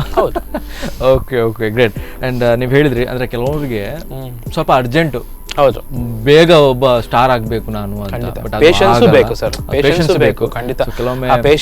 ಪೇಷನ್ಸ್ ಇಂಪಾರ್ಟೆಂಟ್ಲಿ ಬೇಕು ಈ ಇಂಡಸ್ಟ್ರಿಯಲ್ಲಿ. ಕಾಯ್ಬೇಕು. ತುಂಬಾ ಜನ ಏನ್ ಮಾಡ್ತಾರೆ, ಓಕೆ ನಾನು ಹೀರೋ ಆಗ್ಬೇಕು ಅಂತ ಬರ್ತಾರೆ, ಎಲ್ಲೂ ಚಾನ್ಸ್ ಸಿಗ್ಲಿಲ್ಲ ಅಂದ್ಕೊಳ್ಳೆ 1 year ಅಲ್ಲೇ ಬೇಡಪ್ಪ ಇದು ಅಂತ ಅನ್ಸ್ಬಿಡುತ್ತೆ. ನಾನೊಬ್ಬ ಸಿಂಗರ್ ಆಗ್ಬೇಕು ಅಂತ ಬರ್ತಾರೆ, ನಂಗೆ ಎಲ್ಲೂ ಚಾನ್ಸ್ ಸಿಗ್ಲಿಲ್ಲ ಅಂತ ಬಿಟ್ಟೇ ಬಿಡ್ತಾರೆ. ಅದಕ್ಕೆ ಪ್ರಾಕ್ಟೀಸ್ ಮಾಡಬೇಕು, ಅದಕ್ಕೆ ಶ್ರಮ ಪಡಬೇಕು, ಯಾವಾಗಲಾದ್ರೂ ಒಂದಿನ ಸಿಗತ್ತೆ ಅಂತ ಪೇಷನ್ಸ್ ಅಲ್ಲಿ ಕಾದ್ರೆ, ಒಳ್ಳೆ ಕೆಲಸ ಇದ್ರೆ, ಒಳ್ಳೆ ತಯಾರಿಕೆ ಇದ್ರೆ ಖಂಡಿತ ಸಿಕ್ಕೇ ಸಿಗತ್ತೆ ಅಲ್ವಾ. ನೀವು ಹೇಳ್ದಂಗೆ patience important. Yes important, very important patience. ಮತ್ತೆ ಅದೇ ಏನ್ ಹೇಳ್ತಾರೆ, ಒಂದು ಹೋಪ್ ಅನ್ನ ನಾವು ಯಾವುದೇ ಕಾರಣಕ್ಕೆ ಬಿಡಬಾರ್ದು ಅಲ್ವಾ. Okay super. ಸೊ ತುಂಬಾ ಖುಷಿ ಆಯ್ತು ಸರ್. ಮೇ ಬಿ 1 ಗಂಟೆ ನಂಗೆ ಒಂದು ಖುಷಿ ಏನಂದ್ರೆ, ಆರ್ಟಿಸ್ಟ್ ಮೇ ಬಿ ಅವ್ರ ಬಗ್ಗೆ ಒಂದು ಇಂಟರ್ವ್ಯೂ ಮಾಡ್ಬೇಕಂದ್ರೆ ನಮ್ಗೊಂದು ಏನೋ ಒಂದು ಖುಷಿ, ನಾವು ಕಂಪ್ಲೀಟ್ಲಿ ರಿಲೇಟೆಡ್ ಆಗ್ತೀವಿ, ಕನೆಕ್ಟೆಡ್ ಆಗ್ತೀವಿ. ಓಕೆ, ಸೊ ಏನು ಹೇಳ್ತೀರಿ ನೀವು ಒಂದು ಲಾಸ್ಟಿಗೆ ಒಂದು ಏನಾದರೂ ಹೇಳಬೇಕಾದ್ರೆ ನಮ್ಮ ವೀಕ್ಷಕರಿಗೆ? ಲಾಸ್ಟಿಗೆ ಹೇಳ್ಬೇಕಾದ್ರೆ ನನಗೆ ಅದೇ ಫಸ್ಟ್ ಆಫ್ ಆಲ್ ನೀವು ಕರೆದು ನನಗೆ ಇಂಟರ್ವ್ಯೂ ಮಾಡಿದ್ದು ಖುಷಿ ಆಯ್ತು, ಮತ್ತೆ ಮಾತಾಡಿದ್ದು ತುಂಬಾ ಖುಷಿ ಆಯ್ತು. ಓಕೆ, ಅಂದ್ರೆ ಫ್ರೆಂಡ್ಲಿ ಅಂದ್ರೆ ಹೇಗಂದ್ರೆ ನಾರ್ಮಲ್ ಕ್ಯಾಶುವಲ್ ಟಾಕಿಂಗ್ಸೇ ತುಂಬಾ ಯಾವಾಗ್ಲೂ ಚೆನ್ನಾಗಿರುತ್ತೆ. ಹಾಗೆ ಆಮೇಲೆ ಖುಷಿ ಆಯ್ತು. ನಾನು ನಮ್ಮ ಊರು ಮತ್ತೆ ಸ್ಪಂದನಕ್ಕೆ ನಾನೊಂದು ನನ್ನ ಪ್ರಕಾರ ಸ್ಟಾರ್ಟ್ ಆಯ್ತು. ಒಂದು 7 ವರ್ಷದ ಹಿಂದೆ ನಾನು ಬಂದಿದೆ, ಇಂಟರ್ವ್ಯೂ ಮಾಡಿದ್ರು ಅವಿನಾಶ್ ಕಾಮತ್ ಅವರು, ನನ್ನ ಮತ್ತೆ ನನ್ನ ತಂಗಿಗೆ ಒಟ್ಟಿಗೆ ಇಂಟರ್ವ್ಯೂ ಮಾಡಿದ್ವಿ. ಆಮೇಲೆ ಇನ್ನೊಂದು ಸ್ಪಂದನದ ಒಂದು ID ಟೈಟಲ್ ಟ್ರ್ಯಾಕ್ ಕೂಡ ನಾನು ಕಂಪೋಸ್ ಮಾಡಿದ್ದೆ. ಹಾಗೆ ಏನೋ ಒಂದು ಲಿಂಕ್ ಇದೆ ಸ್ಪಂದನಕ್ಕೆ. ಆಮೇಲೆ ಖುಷಿ ಆಯ್ತು ಅಲ್ವಾ. Okay okay super. ಅಂಡ್ ನಿಮ್ಮ ಏನೆಲ್ಲ ಡ್ರೀಮ್ ಇದೆ ನೋಡಿ ಸರ್, ಅದೆಲ್ಲ ಫುಲ್ಫಿಲ್ ಆಗಲಿ. ಅಂಡ್ ಕಮಿಂಗ್ ಡೇಸ್ ಅಲ್ಲಿ ನಿಮಗೆ ಏನು ಫಿಲ್ಮ್ಸ್ ಎಲ್ಲ ಮಾಡ್ತೀರ ಅಂತ ಹೇಳಿದ್ರೆ, ಅದು ಕೂಡ ಹಾಗೆ ನೀವೇನೆಲ್ಲ ಯೋಚನೆ ಮಾಡಿದ್ರಿ ಅದೆಲ್ಲ ಸತ್ಯ ಆಗಲಿ. ಓಕೆ, ನಮ್ಗೊಂದು ಚಾನ್ಸ್ ಕೊಡಿ sir. Okay, yes, and all the very best. And ಇದೇ ರೀತಿಯಾಗಿ ತುಂಬಾ ಖುಷಿಯಲ್ಲಿರಿ. ಅಂಡ್ ಏನೆಲ್ಲ ಯೋಚನೆ ಮಾಡಿದ್ರಿ ತುಂಬಾ ಸ್ಟೆಪ್ಸ್ ಎಲ್ಲ ಇರ್ಬೋದು, ಆ ಸ್ಟೆಪ್ಸ್ ಎಲ್ಲ ಫುಲ್ಫಿಲ್ ಆಗಲಿ. ಅಂಡ್ ಏನು ಕೆಲವೊಂದ್ಸತಿ ನಮಗೆ ಒಂದು ಥಿಂಕಿಂಗ್ ಇರುತ್ತೆ, ಇದೇ ರೀತಿ ಆಗ್ಬೇಕು ನಮ್ಮ ಲೈಫ್ ಅಂತ. ಖಂಡಿತ ಯಾವುದಕ್ಕೂ ದೇವರು ನಿಮಗೆ ಅದೆಲ್ಲ ಡ್ರೀಮನ್ನು ಫುಲ್ಫಿಲ್ ಮಾಡಿ. Okay, yes, thank you sir, thank you so much, thank you. Okay, so ವೀಕ್ಷಕರೇ, ಕಂಪ್ಲೀಟಾಗಿ ನಮ್ಮ ಸುನಾದ್ ಗೌತಮ್ ಅವ್ರ ಬಗ್ಗೆ, ಲೈಫ್ ಜರ್ನಿ ಬಗ್ಗೆ ನಾವು ಮಾತಾಡಿದ್ವಿ. ಆ್ಯಂಡ್ ಜೊತೆಯಲ್ಲಿ ಸೀರಿಯಲ್ ಈಗ ತುಂಬ ಹಿಟ್ ಆಗ್ತದೆ. ಒಂದು ಟೈಟಲ್ ಸಾಂಗ್ ಏನು ಮಾಡಿದ್ದಾರೆ ಅದು ತುಂಬ ಖುಷಿ ಆಗುತ್ತೆ. ಕಂಪ್ಲೀಟ್ ವಾಟ್ಸಪ್ ಸ್ಟೇಟಸಲ್ಲಿ ಅದೇ ಇರೋದು. ಓಕೆ, ಆ್ಯಂಡ್ ಕಮಿಂಗ್ ಡೇಸಲ್ಲಿ ಫಿಲ್ಮ್ಸ್ ಕೂಡ ಮಾಡ್ತಾರೆ. ಆ್ಯಂಡ್ ಅವರು ಮ್ಯೂಸಿಕ್ ಡೈರೆಕ್ಟರ್ ಹೌದು, ಆ್ಯಂಡ್ ಸಿನಿಮಾಟೋಗ್ರಾಫರ್ ಹೌದು, ಆ್ಯಂಡ್ ಇನ್ನು ಡೈರೆಕ್ಟರ್ ಆಗ್ತಾರೆ. ಸೊ ಡೈರೆಕ್ಟರ್ ಆಗುವಂಥ ಕನಸು ಮುಂಚೆಯಿಂದ ಕೂಡ ಅವ್ರ ಮೈಂಡಲ್ಲಿ ಇತ್ತು. ಸೊ ಇದೇ ರೀತಿಯಾಗಿ ಕಂಪ್ಲೀಟ್ ಅವ್ರು ಏನೆಲ್ಲ ಕನಸಿದೆ ಅದೆಲ್ಲ ಫುಲ್ಫಿಲ್ ಆಗಲಿ ಅಂತ ನಮ್ಮ ಒಂದು ಆಸೆ ಕೂಡ. ಆ್ಯಂಡ್ ಮತ್ತೊಮ್ಮೆ ಯಾವಾಗಾದರೂ ಇಂಟರ್ವ್ಯೂ ಬರ್ತಾರೆ ಅಂತ ನನ್ನ ಒಂದು ಯೋಚನೆ. ಓಕೆ, ಅದೇ ರೀತಿ ಆಗಲಿ. ಸೊ ಅಲ್ಲಿ ತನಕ ಕೀಪ್ ವಾಚಿಂಗ್ ಸ್ಪಂದನ TV. ಬಾಯ್.